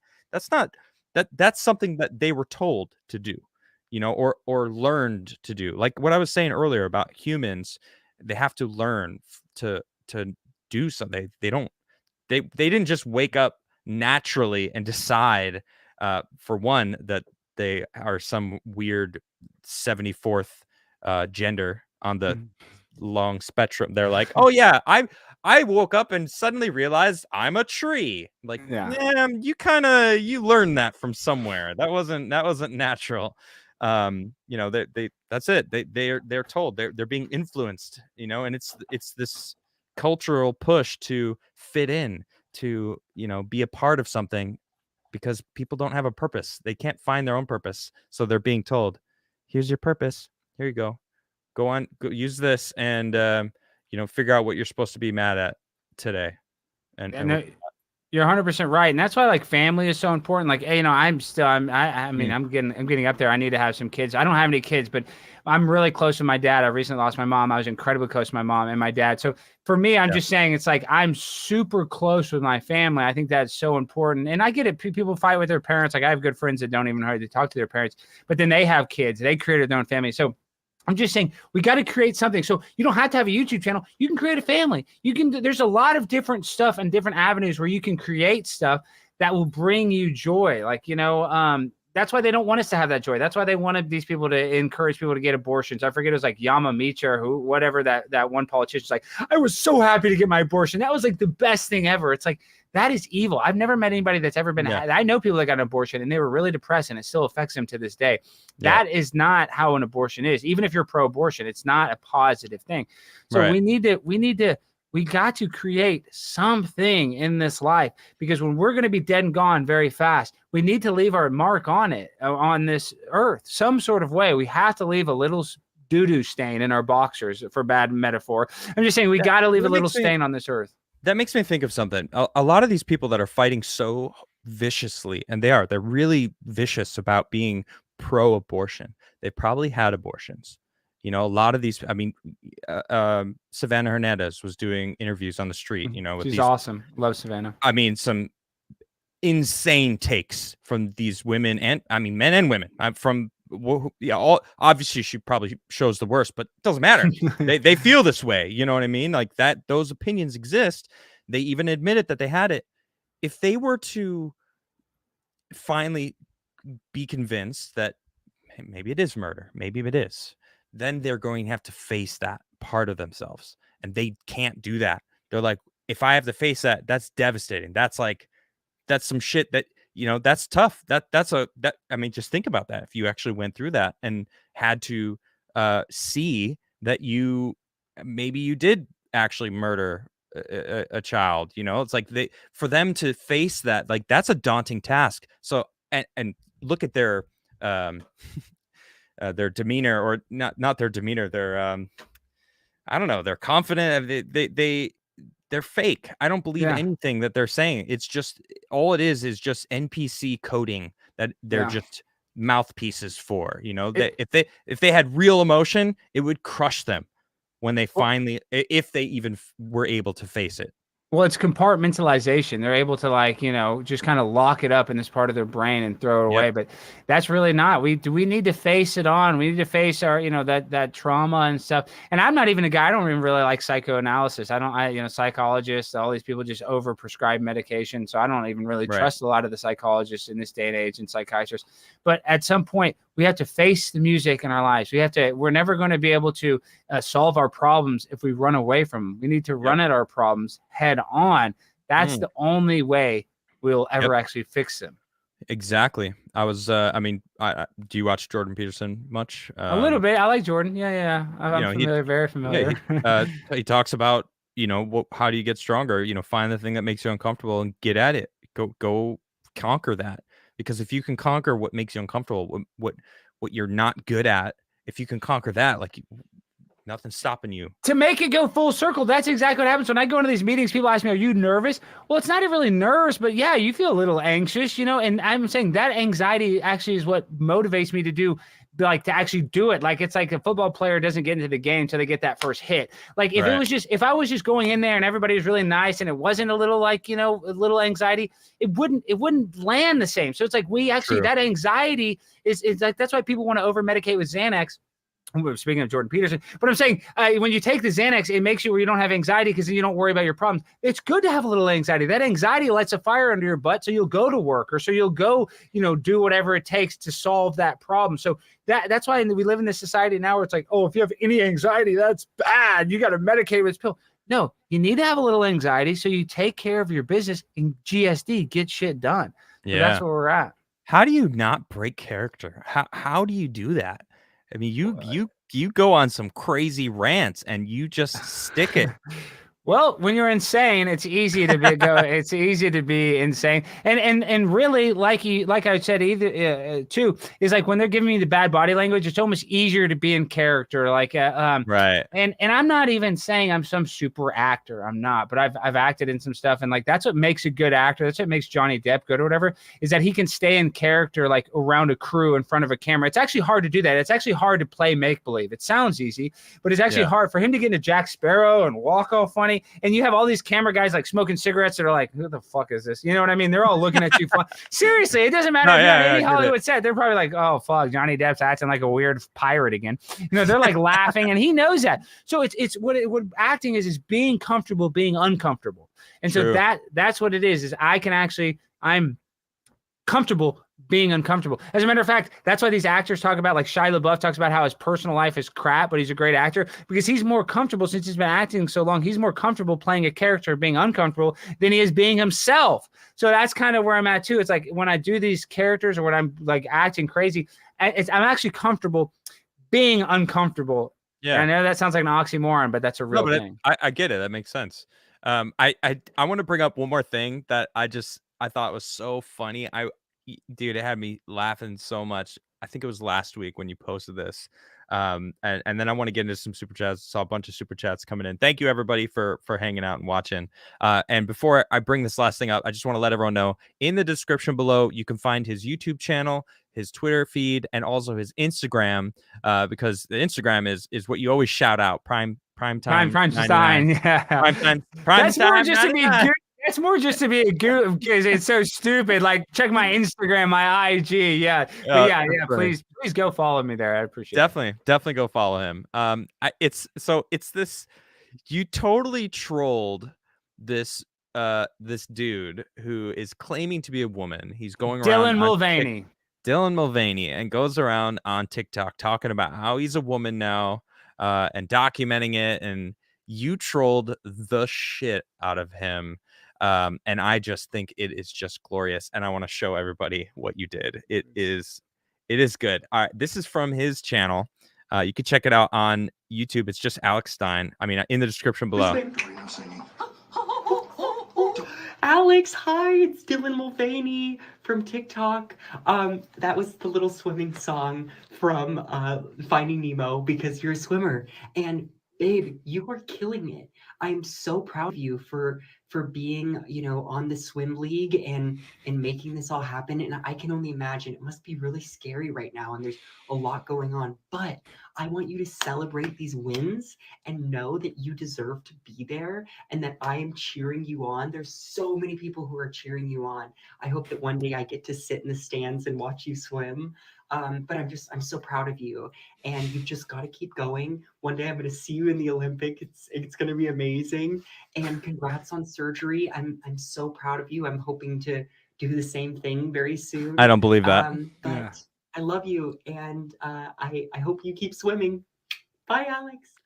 But see, Adam, but real quick though, it's funny because Dylan Mulvaney is like, now he's on day 54. I don't want to dead name her. She's on day 54. She has 2.5 million TikTok followers, I believe. And the mainstream media on the right wing has been sharing her and trying to troll her too. But I bought that cameo, saying, "Oh, I'm a swimmer, trans swimmer. They're bugging me, and I got the top surgery." She fell for it. I just want to say, I think Dylan is a very nice person. That's the one thing, is even though I trolled Dylan, but Dylan, I don't know if you saw the video because I didn't want to post it on Instagram because I think I posted on Twitter. It was like, I just got trolled by a straight cis man. It was so bad.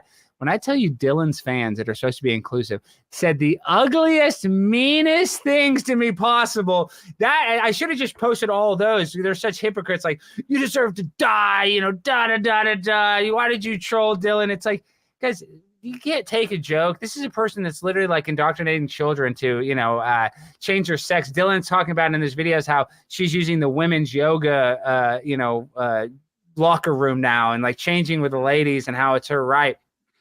Guys, if anybody deserves to get trolled, it's Dylan, and Dylan's a nice person. I don't even want to mean-spirited troll her. That was such a nothing thing, dude. Yeah.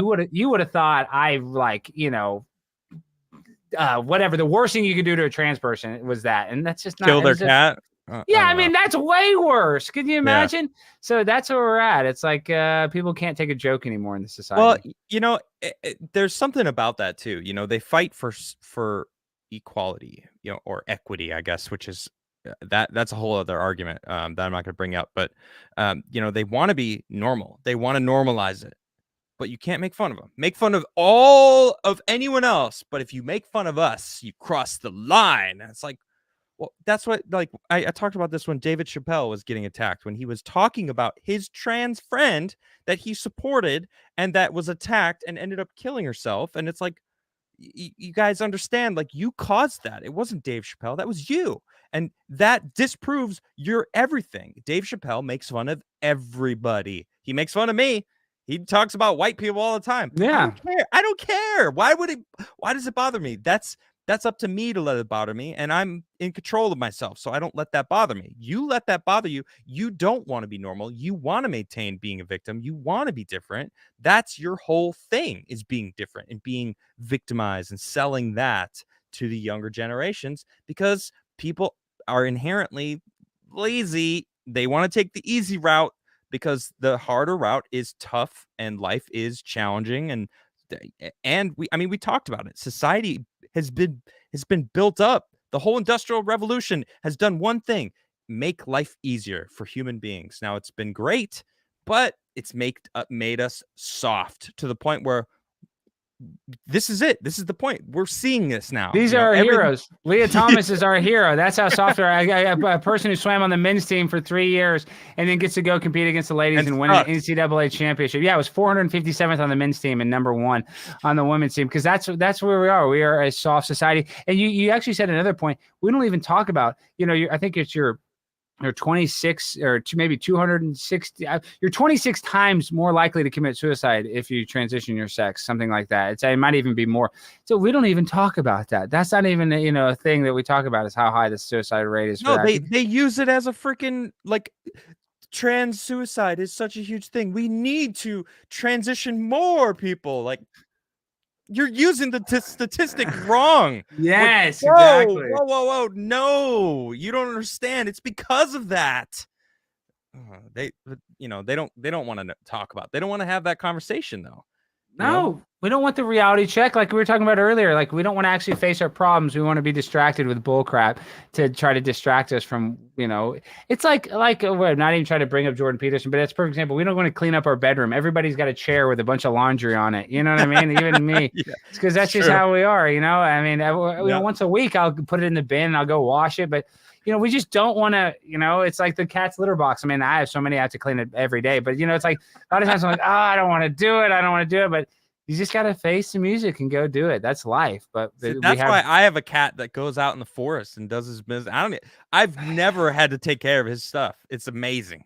Well, I'm a poop expert. Inside. That's why you don't have toxoplasmosis, but I do. So that's how we're different. That's got to be it. And I love it. All right, let's dig into some of these super chats. All right, Bobcat celebrating 13 months as a member. Thank you, Bobcat. Says, Alex, you've been seen going into the field with Savannah to cover interesting things. That's a good enough accomplishment to be a role model. Oof. You know what? Hold on. And I want to address something right now. You started this episode by saying, I'm not a role model, and then proceeded for the entire episode to drop some hot fire on the microphone. And I'm like, damn, like, this guy is a fucking role model. Like, no, I'm not. I'm saying it. Stay humble over there. You're good. I'm saying it. All right.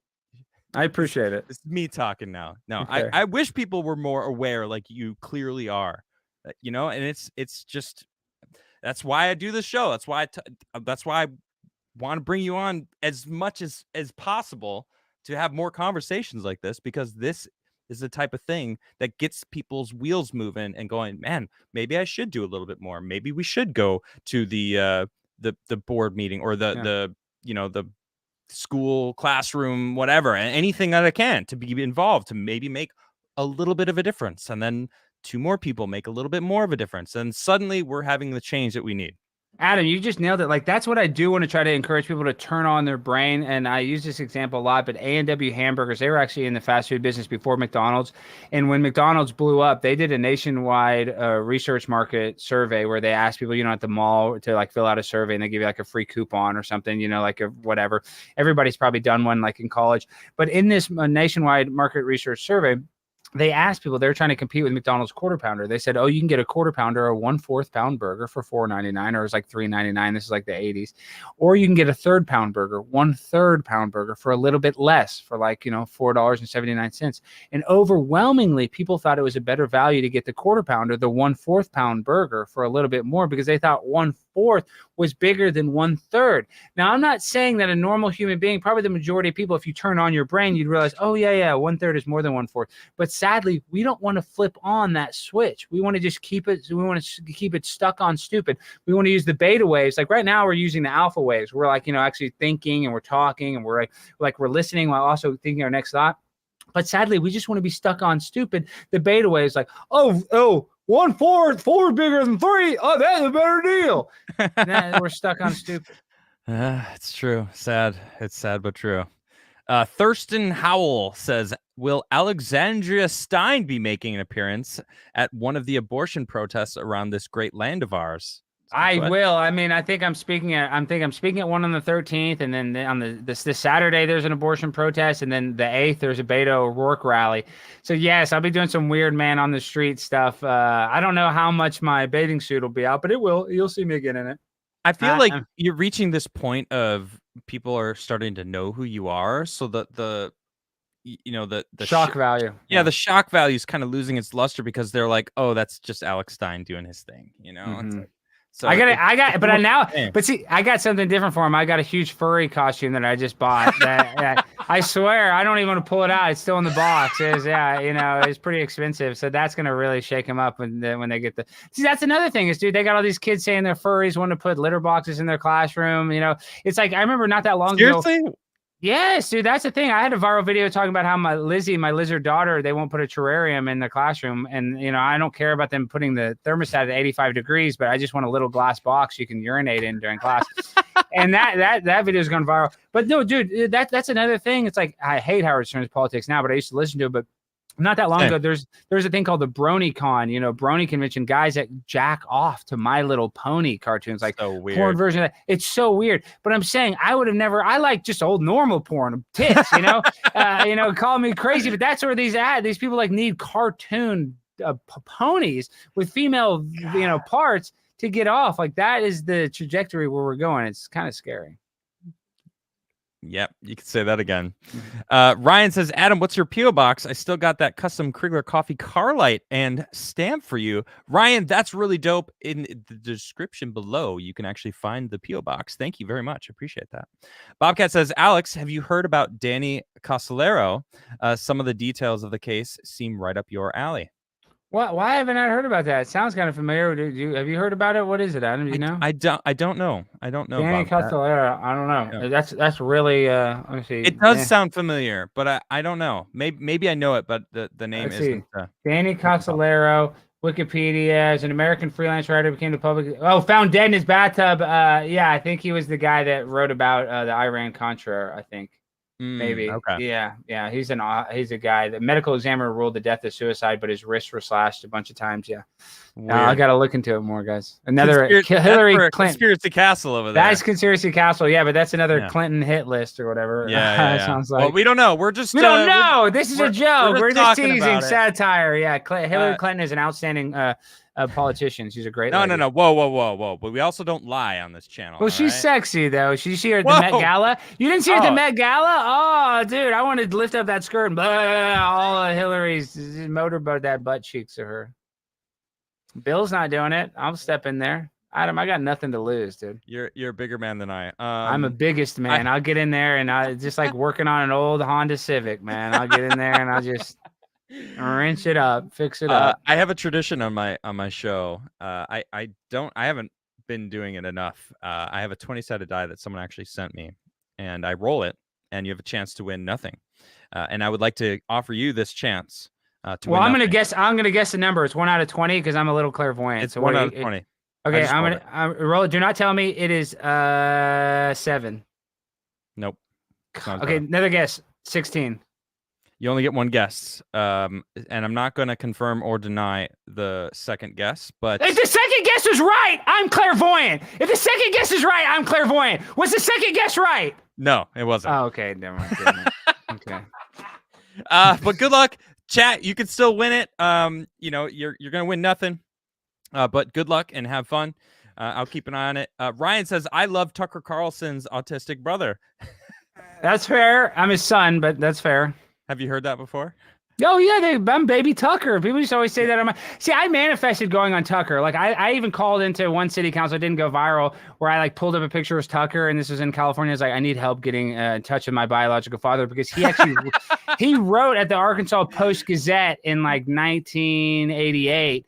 And so I was gonna say I didn't have time to say that whole spiel on the show, but I was gonna be like, in Arkansas, my mom went to University of Arkansas. Not true.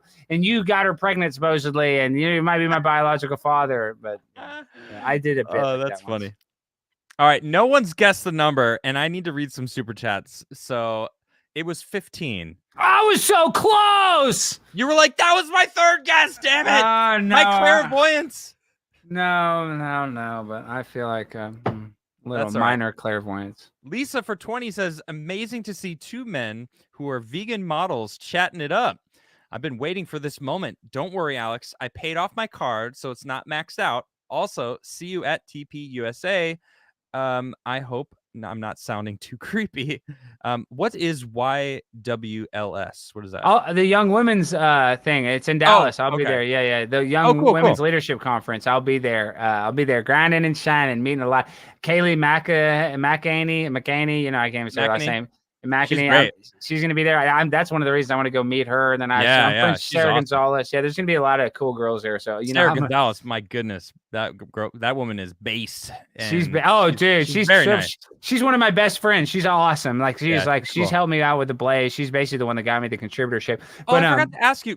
Tell us about your new Blaze deal. What's going on with that? Well, right now it's just a contributorship. You know, I have to go on a certain amount of shows a month. You know, like Fox News has contributors, the CNN has contributors, Blaze has them. But I'm in talks with creating kind of like a nonsensical show there that's different than anything they're doing. So it'll be cool. Yeah, hopefully it works out. So we're in the development stages. Prime time. So we're thinking maybe Culture Jam or maybe like the Alex Stein show, kind of similar to Eric Andre's show, but different, obviously. But you know, kind of like a lot of man on the street and stunts. Kind of show. Yeah. You know, giving yourself a bigger stage. I love it. Yeah. Jason Dixon says, "Okay, I like it." Picasso. Okay. I'm not sure what you were referring to. Gerald Armstrong says Democrats are walking contradictions. Well, you got that right. Yeah. Brad W. When everyone gets sick, they will put them into a meta coma until a cure is found. Might kind of do that already. Yeah, right. We're there. Young Pei says, I really hope to be able to catch your show in AZ. I'll be in Phoenix and Tucson, guys. If you guys want to support me, go on the 20th. All my tickets are basically sold out for Phoenix, but so you hurry up and buy the Phoenix. But go to alexstein99.live. You can get tickets. And I'm gonna also be in El Paso the 19th. I'll be in Bisbee the 20th, Tucson the 21st, and then Phoenix the 22nd. So I hope you guys make it. Please come to the Tucson show. I got to sell some more tickets in Tucson. I'm going to drop that in the description below. I appreciate that. It is now updated. So if you want to click on that link, just refresh the page. And it's not going to be your typical stand-up show. A lot of, singing, dancing. It's going to be like a variety show. See, my comedy hero, we didn't even get into it, is Andy Kaufman. I love Andy Kaufman. I don't want to be a traditional stand-up punchline comedian. I'm a little different than that. Like I like to be more bizarre and weird. And sometimes, sometimes I kind of want the audience not to get the joke. That's part of the joke. Not that I want to be an anti-humorist, but I kind of like anti-humor at the same time as I like, my arm, I just flew here. Boy, my arm's tired, Yep. That's good. No, I like that. I think, one thing I've noticed about you is you do you. You are Alex Stein. And, there's no one else that's really doing that kind of content, and like Ryan Long, he's got his own kind of, we mentioned him a couple times. I love his humor as well because it's kind of doing the same thing. You're playing into it and showing the ridiculousness of it. There's something great about it. Let's see here. Captain Ridiculous Awesome Sauce for 10 says, 2 based people talking about based things. Thank you for introducing me to this guy. I'm going to check him out. And I loved In Living Color in the 90s. Can't do that humor now. Yes, definitely check this guy out. And thank you very much, Captain. You got all the links down below. Robert Wiles celebrating 17 months. That's a long time. Thank you very much, Robert. Be blessed, Adam and Alex and chat. Thanks for always being there for me, Adam. This past week has been rough, and being here helps. Be blessed. Crigler Coffee number 1. Yes. Thank you, Robert. I appreciate your constant support, and hope you're feeling better.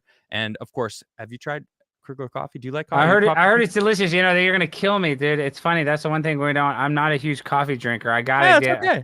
Well, and you know, it's like everybody loves Starbucks. I quit diet sodas. Now I've been a lot of months off it, but I was a Diet Coke addict. That stuff is so bad. It's bad, dude. Oh, it's so bad. Aspartame's the worst crap for you. I still drink it on some stuff, but yeah, I need to start drinking coffee. I don't like the taste of aspartame. Like, I could tell when something's sweetened with it. I'm like, oh, it's addicting though. I'm addicted to it. Gross. Is that? Yeah. Are you drinking a soda with it in it right now? Well, I'm drinking the Gatorade Zero has it in it. Yeah, so I'm still getting. Oh, that's got aspartame in it. I'm sure, and I had a sugar-free Red Bull. It has aspartame. So I say I don't drink soda, but I drink one of these. Not all the time. I just drank one because it's 5 in the afternoon. I kind of had a long day. I did 2 interviews earlier. I was like, I need a Red Bull for that's why I've been kind of hyped up.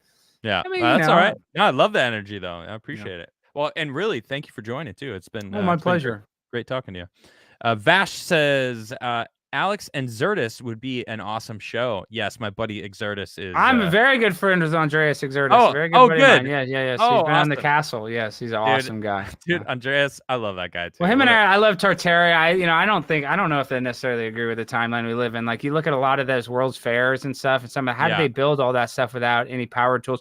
I mean, dude, we can't.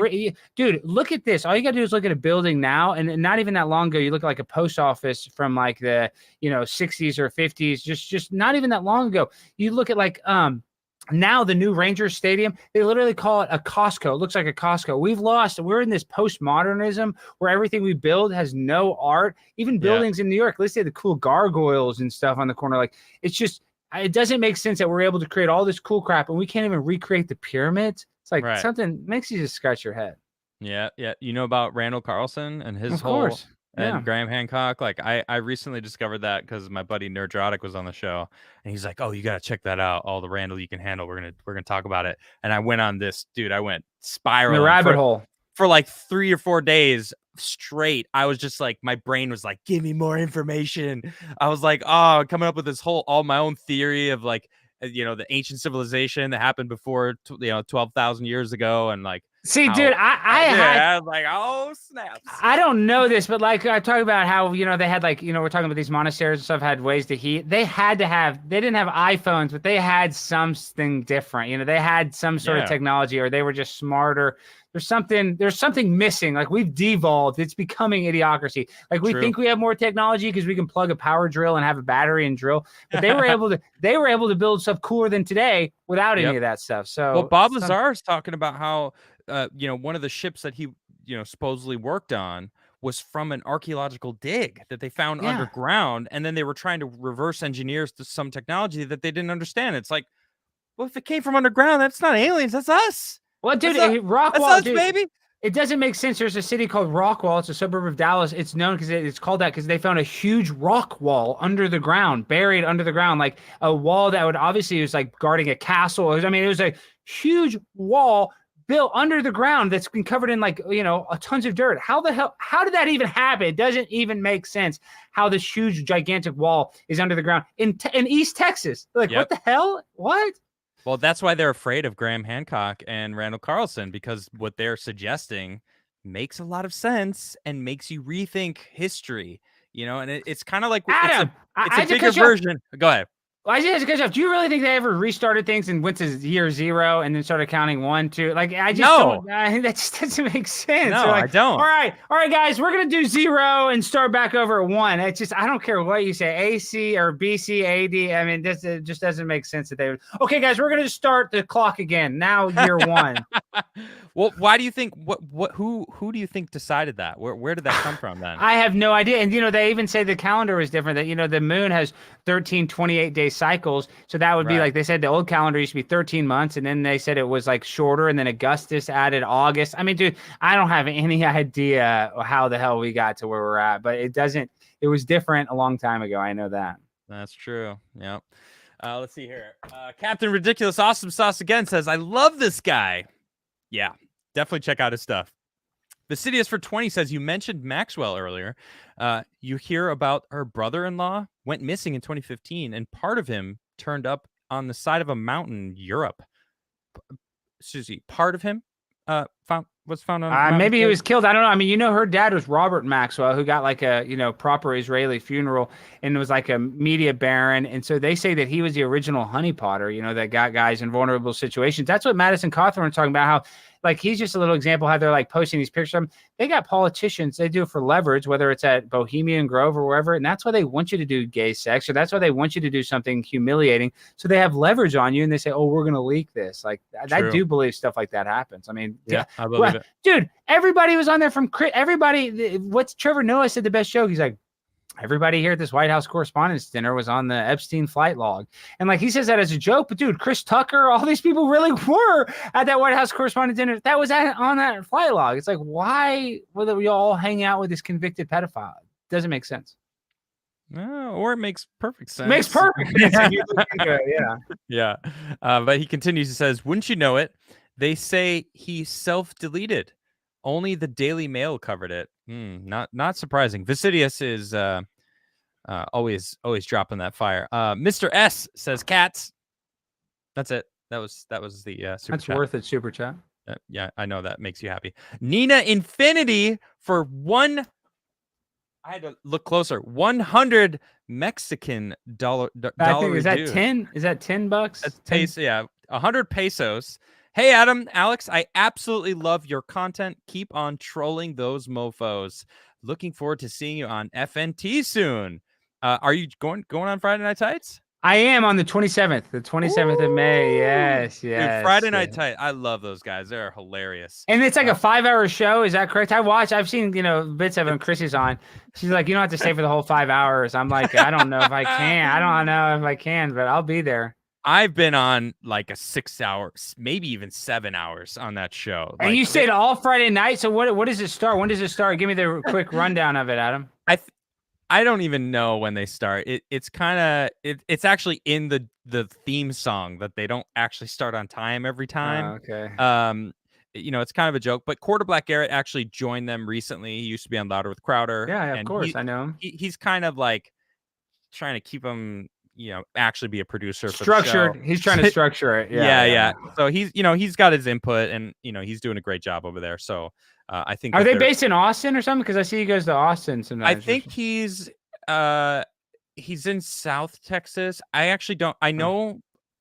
Somewhere in Texas. It's in Texas. I'll just say that. I don't know if I want to blow up his spot. I don't know exactly what he has to public, but he. Well, I just watched a really good Nerdrotic video because like I'm kind of new to them, but I watched Kevin Smith about the He-Man cartoon. It didn't even have He-Man in it. And I don't know enough about that comic book stuff, but like I saw this meme of Kevin Smith crying. So I was like, what the heck? Then I Googled Kevin Smith crying. Then I watched it like 30 minutes of this Nerdrotic video talking about how he's great.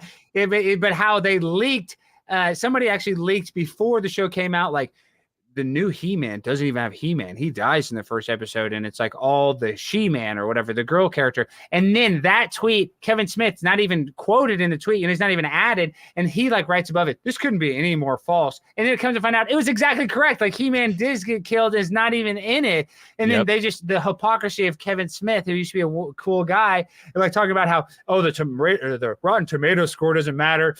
So what? It got 15,000 bad reviews. There's 200 paid subscribers on Netflix. It's like, dude, how out of touch are you with reality? There's 15,000 people saying your shit sucks, and you don't think your shit sucks. Come on. Nerdrotic just made a video with Garrett. It's called, I don't remember the exact title verbatim, but it's breaking down the MCU.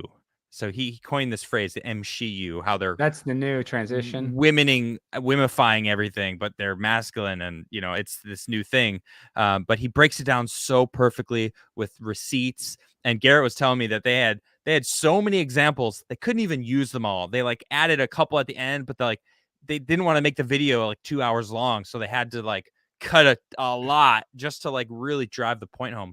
But man, does it give all these like blatant blaring examples, and Gary just knocks out of the park. That guy is freaking awesome. That just shows you the intersectionality. It's like how they have to make Captain Marvel and they have to change it all up to fit, and then they made the next movie called something different. And dude, it's not like we don't want women lead characters. Nobody cares if there's a women lead character. I loved Kill Bill. Kill Bill is one of the coolest movies ever. I mean, there's a way you can make women badass instead of with this intersectionality crap where you're forcing it down our throat. Like whatever happened to Catwoman being badass instead of like Catwoman being this like transsexual weird thing, it just, they need to go back. They don't need to. They're tricking it up and making it worse. And Uma Thurman wasn't even masculine in that. She's freaking hot. She's Uma Thurman. Like there was never a point where she was like manly. She was a freaking badass, cutting her opponents down that tried to kill her. It's like, it's amazing. What a freaking awesome, great story, And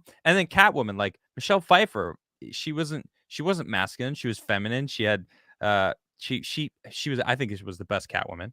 I haven't seen the new movie yet, but I don't think my opinion's going to change after I see it. It's Lenny Kravitz's daughter, Zoe Kravitz or whatever, is a lesbian Catwoman. Is she? I think. I don't know. I haven't seen it. I don't even watch any movies hardly anymore. I used to love movies and stuff, but I don't hardly watch anything. You're probably not missing anything, honestly. No, I mean, if it's that good, I'd go see it. Like but the media sucks. Our freaking Hollywood sucks. And then they all self-congratulatory. It's like the Golden Globes. They shut down for 1 year because they didn't have one black voting member of their, voting squad or whatever. They're all hypocrites. And they say, oh, white supremacy is our biggest problem. Don Lemon says that he's married to a white guy. These people are just, it's just so dumb. Young Pay, one more super chat says, Adam, you think you can have Brandon or Perry on? Yeah. They're awesome, hidden in plain sight. They're good. You need to have them on. They're really good. I would love to. Cool. Yeah, anyone. I'm really enjoying these. I have a lot of great guests coming up as well. You have a huge, you got a really big roster of guests. You're kicking ass. Yeah, that tweet was nuts. I love it. I'm really excited. Tomorrow, actually, Elijah Schaefer is coming on the show. Oh, I saw Elijah in the chat. Yeah, I saw him in chat earlier. Yeah. You were on a roll. You didn't want to stop you at all. But I usually, whenever I have guests, I always try to give them my full attention. The first time they're on the show. Next time you're on the show, ignore me. Yeah, I don't really care as much. But anyway, Alex, man, thank you for joining me. That was a lot of fun. That was a pleasure. Oh no, it was nice to officially digitally meet you, Adam, and I'm sure we'll be collaborating. And now we're buds. That's another thing is people don't realize. I didn't realize this when you do these long form interviews. I interview people. You really get to know them. You become a friend with somebody when you have a 2-hour conversation with them. It's weird how that really works. Like, you know what I mean? So it was a pleasure. It's an honor to become your friend. And we got a lot more to talk about in this crazy world. So I'm sure I'll talk to you soon. I agree. Thank you, Alex. I appreciate that. And everybody, thank you for tuning in. I will be back, of course, tomorrow. Elijah Schaefer is going to be joining me. It's going to be a fun conversation. We're going to find out all about who that guy is. If you don't already know who he is, he's rather spicy, slightly offensive, and the worst host on Blaze TV. Well, actually, I don't know. He's got some competition now. Well, he's actually hosting his own show. I don't have my own show yet, but just be on the lookout. My show is going to be a little different. Like I said, my show is going to be very nonsensical, while hopefully, like the Talking Heads song, "Stop Making Sense." I want it to be nonsensical, but also be very informative. So, all right. Well, thank you, everybody, and you all have a wonderful night. I'll see you next time. See you guys.